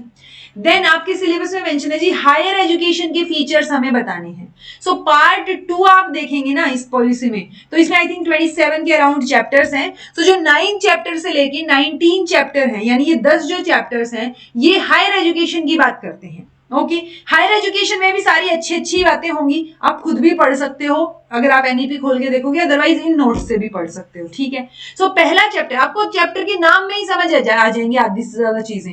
9 चैप्टर बोल रहा है quality universities and colleges, new and forward looking vision for India's higher education system. तो यानी कि कुछ एक प्रॉब्लम्स अभी हम फेस कर रहे हैं, हमें उनको सोल्व करते हुए हाई क्वालिटी यूनिवर्सिटी और कॉलेज एजुकेशन प्रोवाइड करनी है। ठीक है, सबसे मेजर दिक्कत क्या है अभी की? मेजर है कि सिवियरली फ्रेगमेंटेड है जो हायर एजुकेशन का इकोसिस्टम है वो। कोई एजुकेशन इंस्टीट्यूशन जो है वो इंजीनियरिंग करवा रहा है सिर्फ, कोई टीचर एजुकेशन के बारे में पढ़ा रहा है, बीएड एमएड करवा रहा है, कोई जो है वो बेसिक बीएससी एमएससी प्रोवाइड कर रहा है। हम चाह रहे हैं कि ये फ्रेगमेंटेड ना हो, सो ये फ्रेगमेंटेड वाली सबसे बड़ी दिक्कत है। कॉग्निटिव स्किल्स लर्निंग आउटकम्स पे कम फोकस है। ठीक है, रटने पे ज्यादा फोकस है, डिग्री हासिल करने पे ज्यादा फोकस है, रिजिड सेपरेशन हमें देखने को मिलता है। ठीक है, लिमिटेड एक्सेस है सोशियो इकोनॉमिक या डिसएडवांटेज्ड जो एरियाज है उनके लिए, तो लोकल लैंग्वेज में चीजें कोई पढ़ा ही नहीं रहा है। ठीक है, बहुत कम इंस्टीट्यूशंस हैं जो लोकल लैंग्वेज में टीच करते हैं। लिमिटेड टीचर और इंस्टीट्यूशनल ऑटोनॉमी, यानी टीचर्स को और इंस्टीट्यूशन को बहुत लिमिटेड लेवल पे रेस्ट्रिक्टेड ऑटोनॉमी हासिल है, बहुत कम ऑटोनॉमी दी गई है। ठीक है, लेसर एम्फेसिस है रिसर्च के ऊपर, मोस्टली यूनिवर्सिटीज या कॉलेजेस में तो वैसे ही बहुत कम फोकस होता है रिसर्च पे। ठीक है, सब ऑप्टिमल लेवल का जो गवर्नेंस है, लीडरशिप है वो हायर एजुकेशन में, तो वो इट्स लाइक ऑप्टिमम भी नहीं, ऑप्टिमम से नीचे वाले लेवल पे हैं हम। इनइफेक्टिव रेगुलेटरी सिस्टम है, लार्ज एफिलिएटिंग यूनिवर्सिटीज उनके भी आपको low standard of undergraduate education दिख जाएगी। ये मेजर दिक्कत है तो हम क्या करेंगे? हमारी पॉलिसी क्या चाह रही है? पॉलिसी चाह रही है कि हम जो है मिलके लार्ज मल्टी डिसिप्लिनरी यूनिवर्सिटीज और कॉलेजेस की तरफ आगे बढ़े, नियरली या एटलीस्ट एक डिस्ट्रिक्ट में या हर एक डिस्ट्रिक्ट के पास तो एटलीस्ट एक इंस्टीट्यूशन ऐसा होना चाहिए हायर एजुकेशन का। और जब हम मल्टी डिसिप्लिनरी बोल रहे हैं यानी वहां पे सारी तरीके की एजुकेशन दी जानी चाहिए। ठीक है, हमें क्या करना है? मोर डिसिप्लिनरी अंडर ग्रेजुएट एजुकेशन की तरफ मूव करना है, बेटर तरीके की फैकल्टी और इंस्टीट्यूशनल ऑटोनॉमी प्रोवाइड करनी है, करिकुलम, पेडागोजी, असेसमेंट, इन चीजों पे फोकस करते हुए इनको रीडिजाइन करना है, रीअफर्म करना है इंटीग्रिटी किसकी? फैकल्टी और इंस्टीट्यूशनल लीडरशिप पोजीशंस की, यानी मेरिट बेस्ड अपॉइंटमेंट्स होनी चाहिए। फलाने के चाचे का ताऊ का बच्चा है तो वो लग गया, वो चीज नहीं होनी चाहिए। ठीक है, देन नेशनल रिसर्च फाउंडेशन की हम बात कर रहे हैं, जो कि नेशनल रिसर्च फंड जो है वो आपको प्रोवाइड करेगी, जो आउटस्टैंडिंग पीयर रिव्यूड रिसर्च होंगे उनको। ओके, लाइट बट टाइट वाला जो रेगुलेशन फ्रेमवर्क है, तो एक सिंगल रेगुलेटर होना चाहिए हायर एजुकेशन के लिए। इंक्रीज्ड एक्सेस, इक्विटी और इंक्लूजन होना चाहिए, बेटर तरीके से हम चीजें प्रोवाइड करवा पाए और उसी बेटर वे में ऑनलाइन और ओपन डिस्टेंस लर्निंग एजुकेशन भी हम प्रोवाइड करवा पाए। ये इस पॉलिसी का विजन है जो ये चाहते हैं। ओके, देन आता है जी 10वां चैप्टर। 10वें चैप्टर की हेडिंग है इंस्टीट्यूशनल रीस्ट्रक्चरिंग एंड कंसोलिडेशन। हमें रीस्ट्रक्चर करना है चीजों को, यानी जो फ्रेगमेंटेशन हो रखा है उसको क्या करना है? एंड करना है। सो फ्रेगमेंटेशन को एंड करने के लिए हम चाह रहे हैं कि हम large multi disciplinary universities, colleges, higher education institutions जो है ओपन करें, या जो ऑलरेडी हैं वो भी अपने आप को मल्टी डिसिप्लिनरी यूनिवर्सिटीज बनाए जिनमें हर एक इंस्टीट्यूशन में 3000 से ज्यादा बच्चे हों। ठीक है, तो हम ऐसे चीजें चाह रहे हैं, हमें उसी तरीके के एफर्ट्स भी डालने पड़ेंगे। ठीक है, तो आप मूव कर रहे हो, यानी हम क्या फोकस लेके चल रहे हैं? जैसे पहले तक्षशिला, नालंदा वाला भी, विक्रमशिला, इस तरीके के होते हैं ना, जहां थाउजेंड्स ऑफ स्टूडेंट्स पढ़ रहे होते थे बाहर के देश से, अपने देश से मिलजुल के थाउजेंड्स ठीक है, तो वो लेवल लेके जाना है अपने इंस्टीट्यूशंस का। सो हमें ऐसे होता है ना कि लार्ज मल्टी डिसिप्लिनरी यूनिवर्सिटीज जो है वो क्रिएट करनी है। ठीक है, अब उस लार्ज में ना इन्होंने 3 तरीके के इंस्टीट्यूशंस की बात की है। ओके जी, एक तो होगा यूनिवर्सिटी। इनका कहना है जब हम यूनिवर्सिटी बोल रहे हैं दैट मीन्स वो यूनिवर्सिटी होनी चाहिए, वो मल्टी डिसिप्लिनरी इंस्टीट्यूशन होना चाहिए जो आपको under graduation, graduate programs, high quality education, research सारी चीजें प्रोवाइड करेगा। सो यूनिवर्सिटी में कोई ये नहीं होना चाहिए कि अच्छा ये डीम्ड टू बी यूनिवर्सिटी है या ये फलानी, वो चीज नहीं होनी चाहिए। यूनिवर्सिटी मतलब यूनिवर्सिटी। ओके, इसमें हम 2 चीजें लेके चल रहे हैं। एक होंगी रिसर्च इंटेंसिव यूनिवर्सिटीज जो रिसर्च पे ज्यादा फोकस करेंगी रादर देन टीचिंग। एक होंगी टीचिंग इंटेंसिव यूनिवर्सिटीज जो टीचिंग पे ज्यादा फोकस करेंगी रादर देन रिसर्च, क्योंकि 2 ही तो काम होते हैं इंस्टीट्यूशंस के, पढ़ाना और रिसर्च करना। सो रिसर्च पे फोकस कर रही है वो रिसर्च इंटेंसिव है, और टीचर पे फोकस कर रही है टीचिंग पे वो टीचिंग इंटेंसिव यूनिवर्सिटीज। ठीक है, और तीसरी फॉर्म होगी ऑटोनोमस डिग्री ग्रांटिंग कॉलेज। उनको हम मल्टी डिसिप्लिनरी इंस्टीट्यूशंस जो है उनको इस नाम से संबोधन देंगे। सो ये वो चीजें होंगी जहां पे सारी तरीके की जो है चीजें अवेलेबल रहेंगी, यानी कि टिपिकली आप एक स्मॉलर लेवल पे रहेंगी ये चीजें, बट यहाँ पे भी सारी डिग्रीज और सारी चीजें अवेलेबल रहेंगी। ठीक है, स्टेज वाइज मैकेनिज्म, तो यानी कि हर एक कॉलेज जो है उसको एनकरेज किया जाएगा। ये जो ऑटोनोमस कॉलेजेस है ना, इनको एनकरेज किया जाएगा कि वो यूनिवर्सिटी बन सकते हैं। ठीक है, तो जो भी क्राइटेरिया है वो फुलफिल कर पाएंगे, हमें इनको एनकरेज करना है ताकि ये बेटर तरीके से चीजें कर पाए, बेटर एक्रेडिटेशन इनको मिले। ठीक है, सो अगर ग्रेड अच्छा होगा, चीजें अच्छी होंगी, तो हो सकता है ये भी एक दिन यूनिवर्सिटी में तब्दील हो जाए। ठीक है, सो ये 3 तरीके के इंस्टीट्यूशंस आपको याद रखने हैं, रिसर्च इंटेंसिव, टीचिंग इंटेंसिव और आपका ये autonomous degree granting college. Okay, ये क्लियरली, ये जो हमने बोला ना कि ये क्लियर है कि ये ब्रॉड टाइप ऑफ इंस्टीट्यूशंस है, बट ये कोई नेचुरल तरीका नहीं है कि अच्छा ये रिजिड है, ऐसी ही चीजें होंगी। ओके, सो थोड़ा बहुत ऊपर नीचे ये होता है ना कि थोड़ी सी ऑटोनॉमी, फ्रीडम इनको दी जाएगी। ऑटोनॉमी जो वो भी हमने एक दिक्कत में पढ़ी थी कि ऑटोनॉमी नहीं प्रोवाइड की जा रही है, तो ऑटोनॉमी और फ्रीडम जो है वो यहाँ पे मिलेगी इन इंस्टीट्यूशंस को। ठीक है, क्रूशियल रिस्पॉन्सिबिलिटीज डेफिनेटली रहेंगी इनकी जो इनको फोकस करनी है। देन आपका है 2040 तक जो है हमें सारे के सारे हायर एजुकेशन इंस्टीट्यूशंस को मल्टी डिसिप्लिनरी इंस्टीट्यूशन बनाना है, लेकिन 2040 तो बहुत दूर है ना, तो हमें एक छोटा टारगेट भी लेके चलना पड़ेगा। तो पहले हम बोल रहे हैं कि जितने भी हायर एजुकेशन इंस्टीट्यूशंस हैं वो फर्स्टली प्लान करेंगे बाय 2030 मल्टी डिसिप्लिनरी बनने का। ठीक है, तो हमने बोला कि 3000 से ऊपर हो चीजें, रिसोर्सेज हो वगैरह वगैरह। ठीक है, वो धीरे धीरे करके होंगी, लेकिन पहले हमें प्लान करना है कि उनको मल्टी डिसिप्लिनरी बनाया जाए ताकि उनके अंदर डिजायर्ड लेवल पे जो चीजें हैं वो सारी अवेलेबल हो, सारे कोर्सेज अवेलेबल हो। ओके, तो जितने ज्यादा हायर एजुकेशन इंस्टीट्यूशंस हम एस्टेब्लिश कर पाएंगे वो बेटर रहेगा। प्लस हम फुल एक्सेस, इक्विटी और इंक्लूजन जो है उसके ऊपर फोकस कर रहे हैं। हर एक डिस्ट्रिक्ट के पास जो है वो आपका क्या होना चाहिए, एक one large multi disciplinary higher education institution तो होना ही चाहिए। हर एक डिस्ट्रिक्ट में हो तो क्या ही बात है। ठीक है, मेजर एम, ये क्वेश्चन पूछा गया है जी बार बार, मेजर एम क्या है? Gross enrolment ratio higher education में इंक्लूडिंग वोकेशनल एजुकेशन 26.3 है 2018 में, हमें इसको 50% तक लेके जाना है। ठीक है, 2035 तक, तो ये डाटा आपको याद रखना है जी। ओके, देन ऑब्वियसली बात है कि ग्रोथ जो है वो दोनों पब्लिक और प्राइवेट इंस्टीट्यूशंस में होगी। हम ग्रोथ पे फोकस करेंगे, फेयर और ट्रांसपेरेंसी पे फोकस करेंगे, एक्रेडिटेशन सिस्टम जो है वो बेटर रहेगा, ट्रांसपेरेंट रहेगा। ठीक है, इंस्टीट्यूशंस के पास ऑप्शन रहेगा कि वो ओपन डिस्टेंस लर्निंग के ऑनलाइन प्रोग्राम्स या ओडीएल यानी ओपन डिस्टेंस लर्निंग प्रोग्राम्स जो है वो चालू रख सकते हैं, क्योंकि हमें एसडीजी 4 जो है वो कंप्लीट करना है। तो हमें बेटर तरीके से एक्सेस प्रोवाइड करनी है, चाहे ऑनलाइन लेवल पे हो या ओपन डिस्टेंस लर्निंग के लेवल पे हो। ठीक है, जो सिंगल स्ट्रीम इंस्टीट्यूशंस हैं, जैसे मैंने बोला कि मान लो सिर्फ बीएड कॉलेज है तो वो सिंगल स्ट्रीम हो गया, तो उसको फेज आउट करना है। हमें मल्टी डिसिप्लिनरी इंस्टीट्यूशन के ऊपर फोकस करना है कि जहां पे सारी की सारी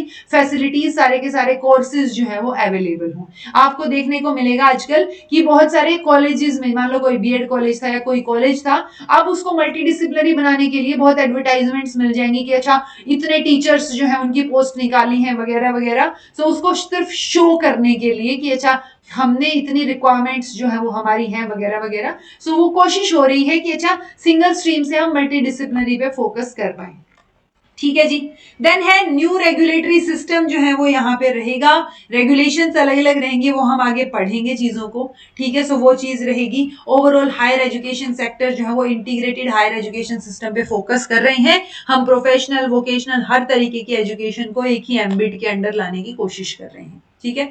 सो यूनिवर्सिटी का मतलब वर्ल्ड वाइड जो है वो मल्टी डिसिप्लिनरी इंस्टीट्यूशन ही होता है, जहां पे under graduate courses, graduate courses, PhD program, सारी चीजें अवेलेबल हैं, ठीक है। हम क्या कर रहे हैं, कभी एफिलिएटिंग यूनिवर्सिटी बोल रहे हैं, किसी को एफिलिएटिंग टेक्निकल यूनिवर्सिटी बोल रहे हैं, किसी को डीम्ड टू बी यूनिवर्सिटी बोल रहे हैं। हाँ, बट अब हम चाह रहे हैं इस पॉलिसी के अकॉर्डिंग कि हम इस कॉम्प्लेक्स नोमेनक्लेचर को खत्म करके सिर्फ यूनिवर्सिटी पे फोकस करें कि अच्छा यूनिवर्सिटी है that means multi disciplinary institution है, वहां पे सारे के सारे कोर्सेज अवेलेबल होंगे ही।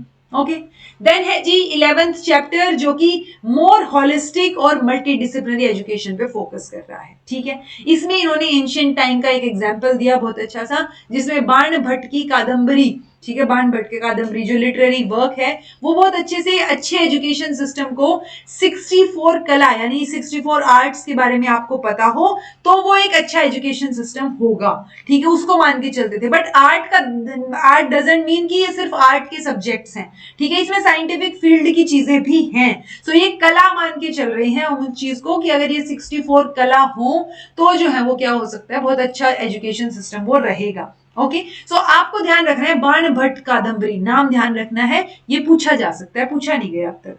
ओके जी, notion of a knowledge of many arts, तो हम क्या चाह रहे हैं, हम मॉडर्न टाइम पे चाह रहे हैं, जैसे लिबरल आर्ट्स बोलते हैं ना हम, कि वो लिबरल आर्ट को हम वापस लाना चाह रहे हैं इंडिया में, ये तभी हम विश्व गुरु की तरफ आगे बढ़ पाएंगे, ठीक है। इमेजिनेटिव फ्लेक्सिबल करिकुलर स्ट्रक्चर जो है वो देखने को मिलेगा, ये बहुत इंपॉर्टेंट पॉइंट है, मल्टीपल एंट्री और मल्टीपल एग्जिट पॉइंट, ठीक है। आप कहीं से भी एंटर कर रहे हो, कहीं से भी एग्जिट कर रहे हो, मान लो 3 साल का कोर्स है तो पहले साल कंप्लीट करके एग्जिट कर जाओ, सर्टिफिकेट मिल जाएगा, दूसरा साल करके एग्जिट कर जाओ, 2 साल का डिप्लोमा मिल जाएगा, बाद में कभी आप तीसरे साल में एंटर करना चाहो तो आप कर जाओगे और आपको डिग्री मिल जाएगी। सो वो चीजें हैं। पेडागोजी का फोकस किस पे होना चाहिए, कम्युनिकेशन पे, डिस्कशन पे, डिबेट पे, ये चीजें आपको रटने की जरूरत नहीं है, बहुत अच्छे अच्छे वर्ड्स हैं आपके दिमाग में ऑटोमेटिकली होने चाहिए, ठीक है जी। हम फोकस किस पे कर रहे हैं, हम हर एक तरीके की होलिस्टिक एजुकेशन पे फोकस कर रहे हैं, तो हमारा फोकस एनवायरमेंट एजुकेशन पे भी है, वैल्यू बेस्ड एजुकेशन पे भी है, ग्लोबल सिटीजनशिप एजुकेशन पे भी है। ये वर्ड्स याद हो, जब हम वैल्यू बेस्ड बोल रहे हैं तो हम यूनिवर्सल वैल्यूज की, देखो हम बात तो बहुत सारी वैल्यूज की कर रहे हैं, humanistic, ethical, constitutional, universal, but universal human values में एक तो ट्रूथ आ जाता है, राइटियस कंडक्ट आ जाता है, धर्म की राह पे चलना, शांति रखना, पीस मेंटेन करके रखना, लव प्रेम की तरफ आगे बढ़ना और नॉन वायलेंस, ठीक है, साइंटिफिक टेम्परामेंट इंक्रीज करना, सिटीजनशिप वैल्यूज क्रिएट करना। सो उन चीजों के ऊपर डेफिनेटली फोकस हमारा रहने वाला है। तो ये जो अच्छे अच्छे शब्द हैं ये आपकी डिक्शनरी में, आपके दिमाग की डिक्शनरी में ऐड हो जाने चाहिए। ओवरऑल हम होलिस्टिक एजुकेशन की ही बात कर रहे हैं, ठीक है जी। ये मैंने आपको बता दिया मल्टी डिसिप्लिनरी अप्रोच के अंदर आपका मल्टीपल एंट्री एग्जिट पॉइंट्स, कि अगर आप एक साल का कंप्लीट कर रहे हो तो आपको सर्टिफिकेट मिल गया, 2 साल पे डिप्लोमा, 3 साल पे डिग्री, 4 साल का आपने मल्टी डिसिप्लिनरी बैचलर प्रोग्राम किया है तो आपको फर्दर फिर अगर मास्टर्स करनी है तो 1 साल की हो जाएगी, ठीक है। सो ये बहुत फ्लेक्सिबल चीज है जब हम बात कर रहे हैं मास्टर डिग्री प्रोग्राम की, कि अगर आपने 3 साल की बैचलर की है तो 2 साल का मास्टर डिग्री होगा, 4 साल की बैचलर की है तो आपका 1 साल का मास्टर डिग्री प्रोग्राम हो गया, अगर आपको बैचलर मास्टर ये इकट्ठी करनी है सो वो आपका 5 साल का प्रोग्राम हो गया। तो वो चीजें हैं कि ओवरऑल 5 साल तो हम दे ही रहे हैं बैचलर और मास्टर्स को इकट्ठा कंप्लीट करवाने में। ओके, देन एक ये एबीसी मैंने आपको ऊपर भी बताया था, एकेडमिक बैंक ऑफ क्रेडिट। सो ये आपको फुल फॉर्म याद रखनी है, ये यहाँ मेंशन है वो याद रखना है। यहाँ पे आपने जो जो चीजें पढ़ी, आपने 1 साल पढ़ा, 2 साल पढ़ा, कितने टाइम तक पढ़ा, तो वो आपके क्रेडिट्स जो है वो इस बैंक में जमा होते रहेंगे, उस हिसाब से आप फर्दर जो है आगे के कोर्सेज भी कवर कर सकते हैं, ठीक है जी।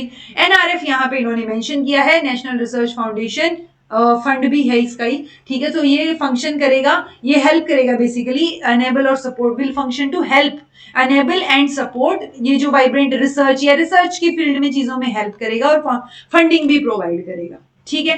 देन 12th चैप्टर बात करता है जी लर्निंग एनवायरनमेंट की। ये देख के ही समझ आ जाना चाहिए कि इसमें हम एनवायरनमेंट पे फोकस कर रहे हैं, इसमें मुझे डिटेल लाइन टू लाइन रखने की जरूरत नहीं है, बिकॉज ये चीजों में सारी चीजें कॉन्सेप्चुअल है, कोई भी याद करने वाली चीज नहीं है। तो स्टूडेंट एक्टिविटी, पार्टिसिपेशन, इंटरनेशनलाइजेशन जो हमने ऊपर भी बात की, स्टूडेंट, अच्छा तो रिपीट हो गया, फाइनेंशियल सपोर्ट जो है हमें बच्चों को प्रोवाइड करनी है। सो ओवरऑल हम एक अच्छा एनवायरनमेंट चाह रहे हैं। अब अच्छा एनवायरनमेंट का मतलब मैं आपसे उम्मीद कर रही हूँ कि आपने अगर यहाँ पे नेट लेवल नेट क्लियर किया, चीजें क्लियर की और आप ये पेपर देने बैठ रहे हो, सो आपको इतना पता होगा कि अच्छे एनवायरमेंट का मतलब क्या है। सो हम एक ऑप्टिमम लर्निंग एनवायरमेंट चाह रहे हैं, बच्चों को सपोर्ट प्रोवाइड करना चाह रहे हैं, फाइनेंशियल लेवल पे भी सपोर्ट प्रोवाइड करना चाह रहे हैं। ओके, 13 चैप्टर मेंशन करता है फैकल्टी के बारे में, मोटिवेटेड, एनर्जाइज्ड और कैपेबल फैकल्टी हो। इट्स लाइक मैं बहुत मोटिवेशन के साथ पढ़ा रही हूँ, इतने सालों से पढ़ा रही हूँ, हो सकता है पॉसिबिलिटी है कि आगे भी एनर्जेटिकली पढ़ाऊं तो मुझे नौकरी मिलनी चाहिए। वो सिचुएशन है कि आपको बहुत बेस्ट एक्सीलेंट टीचर्स हायर करने हैं, ठीक है। सो वो टीचर्स के ऊपर फोकस है कि किस तरीके के टीचर्स जो आपने रिक्रूट करने हैं। 14 चैप्टर हमारा इक्विटी और इंक्लूजन की बात करता है जी। इक्विटी इंक्लूजन हम ऑलरेडी जब मैंने इंक्लूसिव एजुकेशन करवाया था वहां भी बताया था। मेजरली जब हम इक्विटी और इंक्लूजन की बात करते हैं तो हमारी जो एरे में कौन से लोग आते हैं, हमारे आते हैं सोशियो इकोनॉमिक डिसएडवांटेज ग्रुप्स, ठीक है, SEDG। तो ये जो डिसएडवांटेज ग्रुप है इनके ऊपर ज्यादा फोकस करना है हमें, ताकि इनको भी हम बेटर क्वालिटी प्रोवाइड कर पाए। अभी तक गवर्नमेंट ने क्या क्या स्टेप लिए हैं, सुटेबल गवर्नमेंट फंड्स जो है वो आपको मिल जाएंगे, SCs के लिए मिल जाएंगे, STs के लिए मिल जाएंगे, देन गर्ल्स के लिए अलग से कुछ स्कॉलरशिप मिल जाएगी, डिसेबल्ड के लिए मिल जाएंगे। सो जो वल्नरेबल सेक्शन है उनके लिए स्कॉलरशिप्स अवेलेबल है कहीं ना कहीं। ओके, क्लियर टारगेट्स जो है ग्रोथ एनरोलमेंट रेशियो में है, जेंडर बैलेंस को मेंटेन करने की कोशिश की जा रही है, जेंडर इंक्लूजन फंड जो है वो यहाँ पे दिया जा रहा है, फाइनेंशियल असिस्टेंस प्रोवाइड करवाई जा रही है और बेटर तरीके के आउटरीच प्रोग्राम जो है वो कंडक्ट किए जा रहे हैं ताकि हम बेटर तरीके से उनको अवेयर कर पाए। टेक्नोलॉजी की सपोर्ट से हम बेटर पार्टिसिपेशन और लर्निंग आउटकम पे फोकस कर रहे हैं, ठीक है। हायर एजुकेशन इंस्टीट्यूशंस भी अलग अलग तरीके के स्टेप्स ले रहे हैं जो आपको रटने की जरूरत नहीं, सिर्फ पढ़ने की है, ठीक है। So mitigate opportunity cost and fees for pursuing higher education. बहुत बार आप देखेंगे कि सोशियो इकोनॉमिक डिसएडवांटेज बच्चों के लिए वहां पे क्या होगा कि वो वहीं पे ही पार्ट टाइम जॉब भी दे देते हैं आजकल यूनिवर्सिटीज, क्योंकि मैंने अपनी यूनिवर्सिटी में देखा है तो वो होगी हर जगह मुझे लग रहा है, ठीक है। सो मिटिगेटिंग अपॉर्चुनिटी मतलब कि जो अपॉर्चुनिटी कॉस्ट, यानी अगर आप वहां कहीं और काम करते तो कितने पैसे मिलते, तो वैसा सा कि आपकी हायर एजुकेशन परस्यू करते करते आपकी फीस चीजें वो निकल जाए तो उतने लेवल का वो काम आपको प्रोवाइड कर रहे हैं। फाइनेंशियल असिस्टेंस या फिर स्कॉलरशिप्स जो हैं वो भी अच्छे मेरिटोरियस स्टूडेंट्स को स्कॉलरशिप मिलती है यूनिवर्सिटीज से, ठीक है। देन एडमिशन प्रोसेस को इंक्लूसिव बनाया गया है, करिकुलम को इंक्लूसिव बनाया गया है। सो ये सारी लेवल की चीजों को, लोगों को सेंसिटाइज करना, ठीक है, socio emotional academic support provide करना, काउंसलिंग प्रोवाइड करना, जो गैप्स हैं बीच में उनको ब्रिज करना। सो वो सारी चीजें, सारे अच्छे अच्छे काम जो हैं वो यहाँ पे किए गए हैं हायर एजुकेशन इंस्टीट्यूशंस के द्वारा, ठीक है। देन आता है जी हमारा 15वां चैप्टर जिसमें हम टीचर एजुकेशन की बात करते हैं। टीचर एजुकेशन में जो मैंने आपको ऊपर इंफॉर्मेशन दी थी वैसी ही इंफॉर्मेशन यहाँ पे अवेलेबल है, वही चीज है आपको जो याद रखनी है कि अच्छा 2030 तक हमें क्या करना है, हमें जो हमारा बेसिक अभी तक बीएड कंपल्सरी है तो 2030 के बाद हमारा 4 ईयर इंटीग्रेटेड बीएड जो है वो काम करेगा। सो अब आपको अगर करनी है बाद में, अब कई बच्चों का ये क्वेश्चन होता है कि अच्छा हमने तो अब बीएड किया है तो बाद में ये लागू होगी। ऑब्वियसली 2030 के बाद की बात हो रही है, जैसे कई बार होता है ना मेंशन होता है कि अच्छा आपने 2009 से पहले पीएचडी की है तो ये वाले रूल्स लागू होंगे वगैरह वगैरह। सो वैसा ही कुछ आगे भी रहेगा। सो अभी के लिए तो आपको वही याद रखना है कि अच्छा कितने साल की बीएड एमएड चीजें आपकी, अगर आपने वही 3 साल की बीएड कर रखी है, सो आप 3 साल की बैचलर्स कर रखी है तो 2 साल लग जाएंगे बीएड में। अगर आपने वो 4 साल का अंडर ग्रेजुएट डिग्री कर रखी है तो 1 साल की बीएड होगी। सो वो डिपेंड करेगा बीएड एमएड के साल के ऊपर। ओके, जितने भी all stand alone teacher education institutions हैं उनको मल्टी डिसिप्लिनरी इंस्टीट्यूशंस में कन्वर्ट करना है 2030 तक, और वो 4 साल का इंटीग्रेटेड टीचर एजुकेशन प्रोग्राम जो है वो ऑफर करेंगे। ओके, सो ये सारी चीजें वही है जो हमने ऊपर डिस्कस की थी। एक नेशनल मिशन फॉर मेंटोरिंग वो भी जो है वो यहाँ पे एस्टेब्लिश किया गया with a large pool of, जिसमें आउटस्टैंडिंग सीनियर और रिटायर्ड फैकल्टी होगी जो कि क्या करेंगी, जिनमें एबिलिटी है पढ़ाने की इंडियन लैंग्वेजेस में और जो विलिंग भी है शॉर्ट या लॉन्ग टर्म मेंटोरिंग के लिए, ठीक है। तो वो वहां पे प्रोफेशनल सपोर्ट जो है वो प्रोवाइड करें बच्चों को। सो एक नेशनल मिशन फॉर मेंटोरिंग भी जो है वो चालू किया जाएगा। देन है जी री इमेजिन करना है वोकेशनल एजुकेशन को, चैप्टर नंबर 16, ठीक है। सो एटलीस्ट ये 9 से 19 चैप्टर के तो नाम आप दिमाग में बिठा लेना, ठीक है, आपको वहीं से ही आइडिया हो जाएगा। री इमेजिनिंग वोकेशनल एजुकेशन का मतलब क्या है। देखो जर्मनी हो गया, यूएसए हो गया, साउथ कोरिया हो गया, यहाँ पे मेजॉरिटी ऑफ वर्कफोर्स जो है वो वोकेशनल एजुकेशन के भरोसे चल रही है। यानी यूएसए में 52% वोकेशनल एजुकेशन है, फॉर्मल वोकेशनल एजुकेशन, जर्मनी में 75 और साउथ कोरिया में 96%, इंडिया में लेस देन 5%। ओके, तो हम क्या चाह रहे हैं, हम चाह रहे हैं कि हम वोकेशनल एजुकेशन को थोड़ा सा, बहुत जरूरत है इसको स्प्रेड आउट करने की, अर्जेंसी है, ये नीड ऑफ द आवर है। ओके, सो प्राइमरी रीजन क्या है, प्राइमरी रीजन ये है कि एक तो वही की फोकस कब 11, हम ये फोकस कर लेते हैं ना कि अच्छा जो हमने आईआईटीज और आईआईटीज नहीं आईटीआई जो 10th के बाद या 12th के बाद जो आईटीआई की ट्रेनिंग और वो सब चीजें होती हैं, तो वो बच्चे कौन से बच्चे करते हैं, तो हम ये मान के चल रहे हैं, हमारे यहाँ एक धारणा सी बनी हुई है कि वोकेशनल ट्रेनिंग में या आईटीआई में और उन चीजों में तो वो बच्चे जाते हैं जिनको, जो पढ़ाई में अच्छे नहीं होते और जो बाद में जो है अच्छी एजुकेशन नहीं, वहां पे मार्क्स अच्छे नहीं आते वगैरह वगैरह। सो ये मान के चलते हैं हम लोग। सो वो चीज मेजर रीजन है कि वोकेशनल एजुकेशन में हम बच्चों को भेजते ही नहीं है। ओके, सो वोकेशनल एजुकेशन के ऊपर फोकस करने की जरूरत है, ये बात इसने बोली है। ओके, वोकेशनल एजुकेशन को इंफीरियर जो है वो ट्रीट किया जाता है मेन स्ट्रीम एजुकेशन के कंपैरिजन में। ओके, और ये सीरियस कंसर्न है, इसी चीज को री इमेजिन करने की जरूरत है। ओके, ये पॉलिसी क्या एम कर रही है कि ये जो सोशल स्टेटस है ना हायरार्की वाला, कि अच्छा जो इंफीरियर बच्चे वही जो है इनमें जाएंगे, उसको ओवरकम करना है अपने को। वो अगर हमने ओवरकम कर लिया, इसको भी हम मेन स्ट्रीम एजुकेशन की तरह ट्रीट करेंगे तो बेटर तरीके से चीजें होंगी। ओके, सो हम इस लेवल पे हमें आगे बढ़ना है। तो इन्होंने बोला कि 2025 तक एटलीस्ट, यानी स्कूल और हायर लेवल पे मिला के 50% बच्चों को एक्सपोजर देना है अपने को वोकेशनल एजुकेशन का, ताकि एक क्लियर तरीके से वो टारगेट्स, टाइमलाइन, वो चीजें अपने डिसाइड कर पाए। ठीक है, सो एक क्लियर एक्शन प्लान जो है वो होना चाहिए कि कैसे हम 50% बच्चों को एक्सपोज करेंगे वोकेशनल एजुकेशन से। ओके, ऑब्वियस सी बात है ये चीज, ये पूरी पॉलिसी ही विद अलाइनमेंट है सस्टेनेबल डेवलपमेंट गोल के।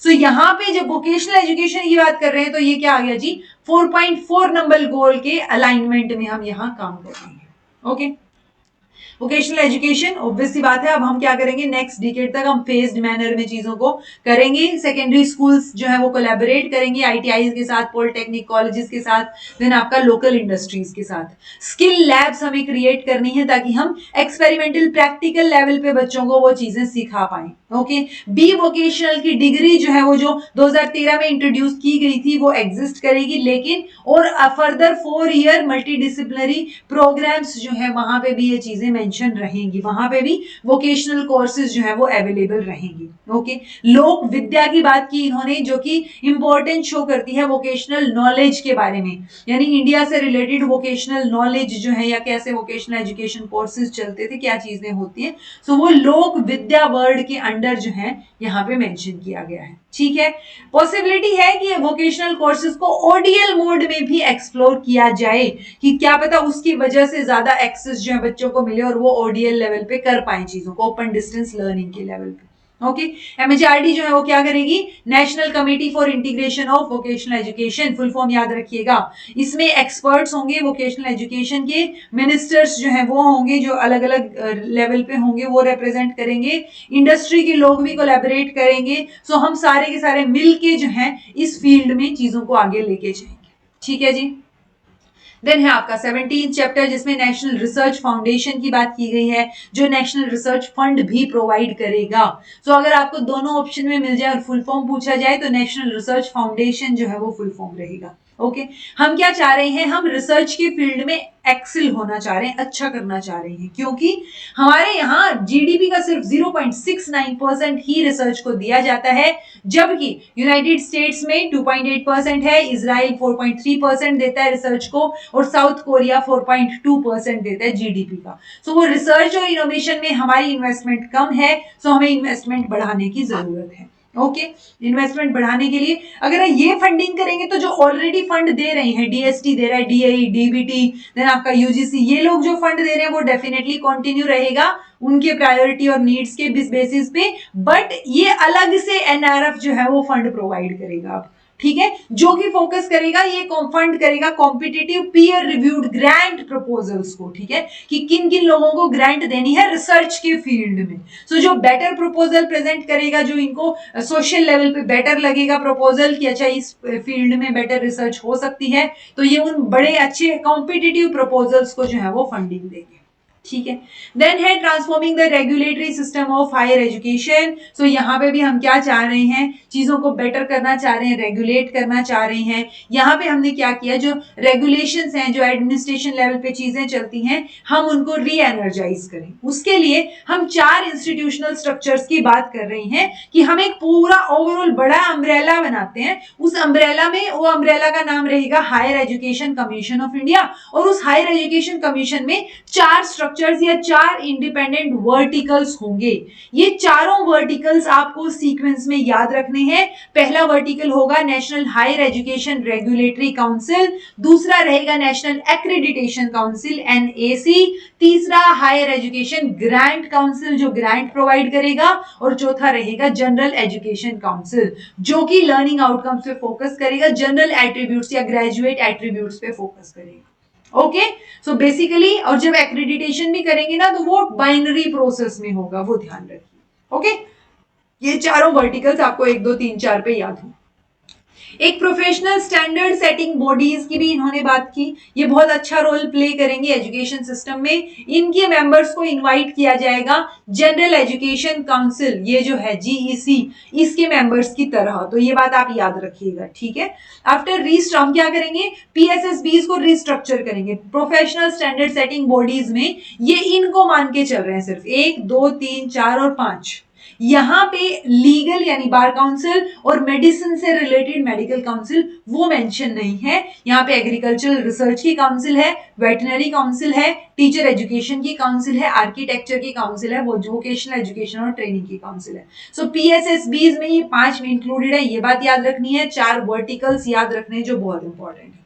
ओके, फंक्शनिंग जो रहेगी सभी ये जो इंडिपेंडेंट वर्टिकल्स है, obviously functioning of all the independent वो ट्रांसपेरेंट रहेगी, और ट्रांसपेरेंट भी पब्लिक डिस्क्लोजर में, यानी कि पब्लिक लेवल पे ट्रांसपेरेंट रहेगी, ठीक है। तो ट्रांसपेरेंसी आएगी, चीजें बेटर होंगी, रेगुलेशन बेटर होगा। ओके, कमर्शलाइजेशन को हम कर्व करना चाह रहे हैं, हम ये नहीं चाह रहे कि एजुकेशन को हम कमर्शलाइज करें, इसीलिए आपको ध्यान हो, ऊपर मैंने बोला था कि हम क्या करना चाह रहे हैं, समेटिव जो कोचिंग इंस्टीट्यूट समेटिव ट्रेनिंग को या समेटिव असेसमेंट इवैल्यूएशन को सपोर्ट करते हैं, तो उसकी बजाय हमें फॉर्मेटिव रेगुलर असेसमेंट जो है वो लेके आना है। ओके, 19th चैप्टर बात करता है गवर्नेंस और लीडरशिप की, तो ये सारी चीजें जो है वो हमें बेटर करनी है। सिलेक्शन कौन करे, रिक्रूटमेंट कौन करे, एक बोर्ड ऑफ गवर्नर हो, ठीक है, बोर्ड ऑफ गवर्नर या ना बीओजी,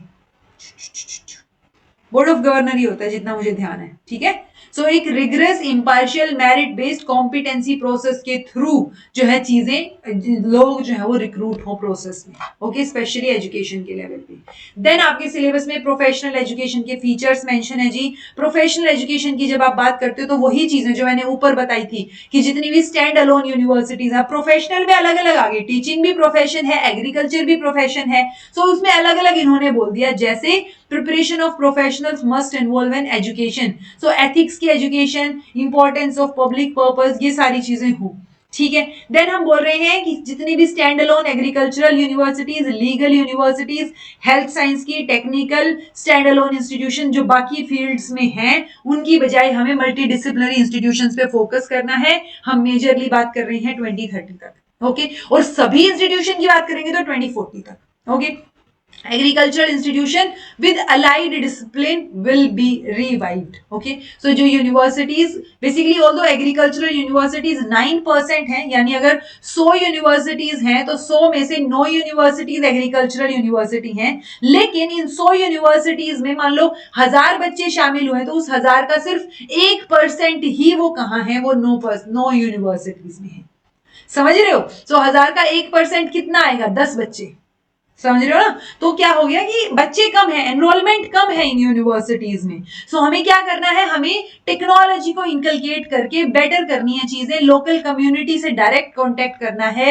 एक अप्रोच जो है वो एग्रीकल्चरल टेक्नोलॉजी पार्क का अप्रोच जो है हम अपना सकते हैं। हमें सस्टेनेबल मेथड्स को सपोर्ट करना है ताकि जो डायरेक्ट अपना किसान है या जो एग्रीकल्चरल लेवल पे लोग काम कर रहे हैं वो डायरेक्ट बेनिफिट जो है उनको मिल पाए जो इन यूनिवर्सिटीज में रिसर्च हो रहा हो। ओके, लीगल एजुकेशन की आप बात करेंगे तो लीगल में इन्होंने बोला कि स्टेट इंस्टीट्यूशंस जो लॉ एजुकेशन प्रोवाइड करते हैं ना वो बायलिंगुअल एजुकेशन होनी चाहिए।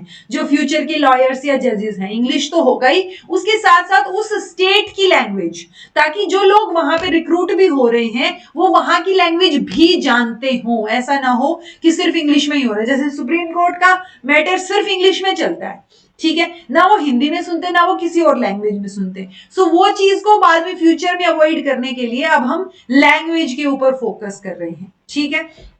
हेल्थ केयर एजुकेशन की आप बात करोगे तो हेल्थ केयर में हम सारे के सारे इंस्टीट्यूशंस को, या जो हम बोलते हैं ना ये एलोपैथी है, ये आयुर्वेदा है, ये चीजें तो हम इनको जोड़ना चाह रहे हैं। यानी सारे के सारे स्टूडेंट जो एलोपैथिक स्टूडेंट्स हैं उनको बेसिक अंडरस्टैंडिंग होनी चाहिए आयुर्वेद की, योग की, ये जो आपका आयुष है इसकी, और जो आयुष वाले हैं उनको बेसिक अंडरस्टैंडिंग होनी चाहिए एलोपैथी की। यानी ओवरऑल यहाँ पे भी हम फोकस किस पे कर रहे हैं कि सबको थोड़ी थोड़ी इन चीजों के बारे में नॉलेज हो। ऐसा ना हो कि एलोपैथी वाले को कई बार बोल देते ना मुझे आयुर्वेद का कुछ नहीं पता पर एलोपैथी में ये होता है, तो वो ना हो।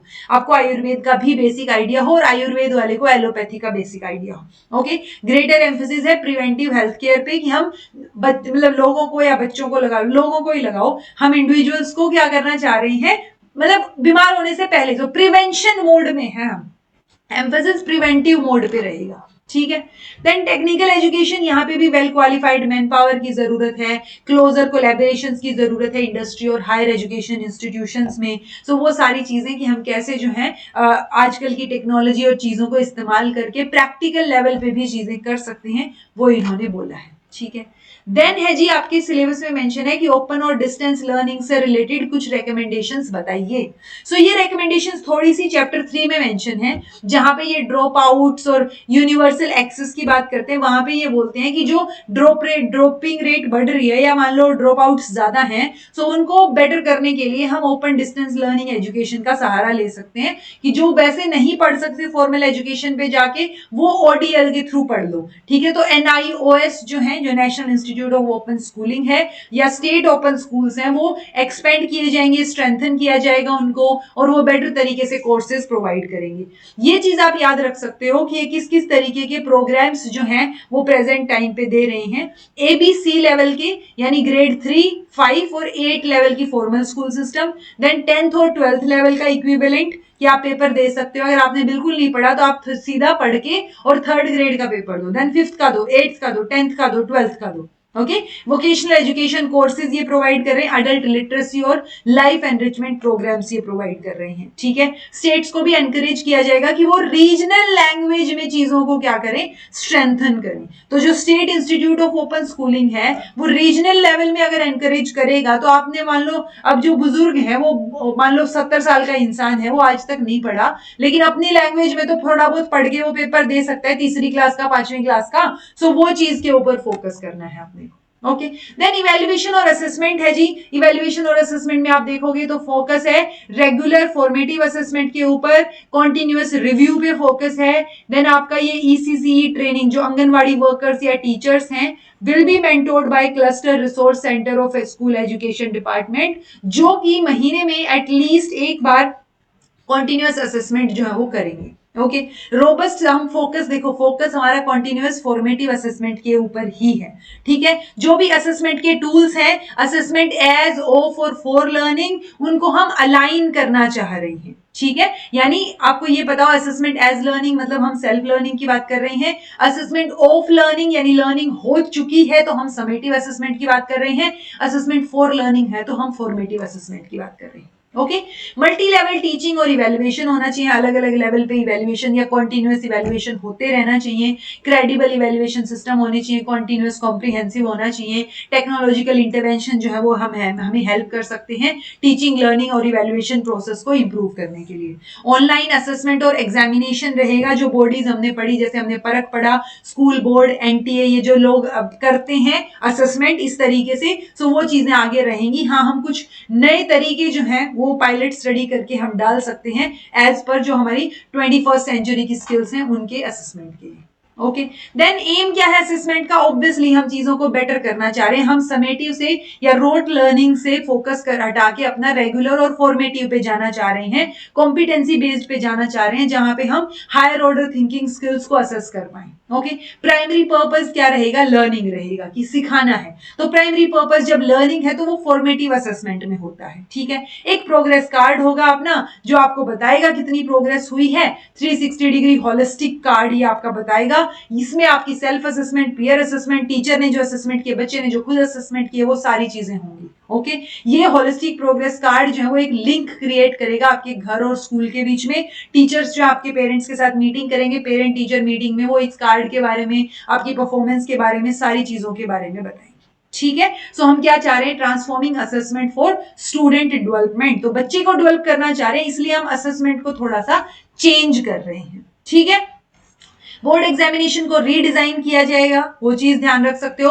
ऑल स्टूडेंट्स जो है वो अलाउड किया जाएगा कि अप टू 2 ओकेजन, यानी 2 टाइम आपको 2 चांस मिल रहे हैं। आप क्या कर रहे हो? आपने एक बार एग्जाम दिया, फिर आपने इंप्रूवमेंट के लिए एग्जाम दिया, दोनों में से जिसमें बेटर मार्क्स है आप वो मार्क्स जो है आप आगे लेके जा सकते हो। ठीक है, सो बोर्ड एग्जाम्स जो है कुछ एक सब्जेक्ट्स में उनको रीडिजाइन करने की जरूरत है। 2 पार्ट्स में भी हो सकते हैं, एक पार्ट ऑब्जेक्टिव पार्ट रहेगा विद मल्टीपल चॉइस और दूसरा आपका डिस्क्रिप्टिव रहेगा। सो वो डिपेंड करता है कि हम इनको चेंज कर सकते हैं, थोड़ा सा खेल सकते हैं इस एरिया में। ओके, जितने भी स्टूडेंट्स हैं उनको एग्जाम लेना पड़ेगा जी 3rd class, 5th class, 8th class के लेवल पे। ओके, जो ग्रेड 3 का एग्जामिनेशन है उसमें बेसिक लिटरेसी आपकी टेस्ट होगी, न्यूमरेसी, फाउंडेशनल स्किल्स टेस्ट की जाएंगी। ठीक है, तो ऑब्वियसली एटलीस्ट, क्योंकि अब तक हम 10th 12th के लेवल पे बोर्ड का एग्जाम ले रहे हैं, अब हमें 3rd 5th और 8th पे भी लेना चाहिए, तो उस एग्जाम की बात हो रही है यहाँ पे। ओके, गाइडलाइंस कौन प्रिपेयर करेगा? एनसीईआरटी। बाकी कंसल्टेशन में बोर्ड ऑफ असेसमेंट, एससीईआरटी, इन सब के कंसल्टेशन के साथ जो है वो चीजें प्रिपेयर रहेंगी। और वो ट्रांसफॉर्मेशन की जो हम बात कर रहे हैं असेसमेंट सिस्टम में, वो एकेडमिक सेशन से आ जाना चाहिए 2022 से 23, बट अभी तक तो आई थिंक ये चीजें अभी वर्किंग में नहीं आई हैं। ओके, परख का मैंने आपको ऑलरेडी बता ही दिया है, परख ने रिप्लेस किया है नेशनल असेसमेंट सर्वे को। सो परख तो हमने ऊपर डिटेल में पढ़ ही लिया। ओके, जो ऑलरेडी एग्जाम चल रहे हैं, मान लो एनटीए कोई एग्जाम ले रहे हैं, बाकी वो चीजें चलती रहेंगी, बट उनकी क्वालिटी को बेटर करने की ऑब्वियसली हम कोशिश करेंगे। सो वो चीज यहाँ पे मेंशन है।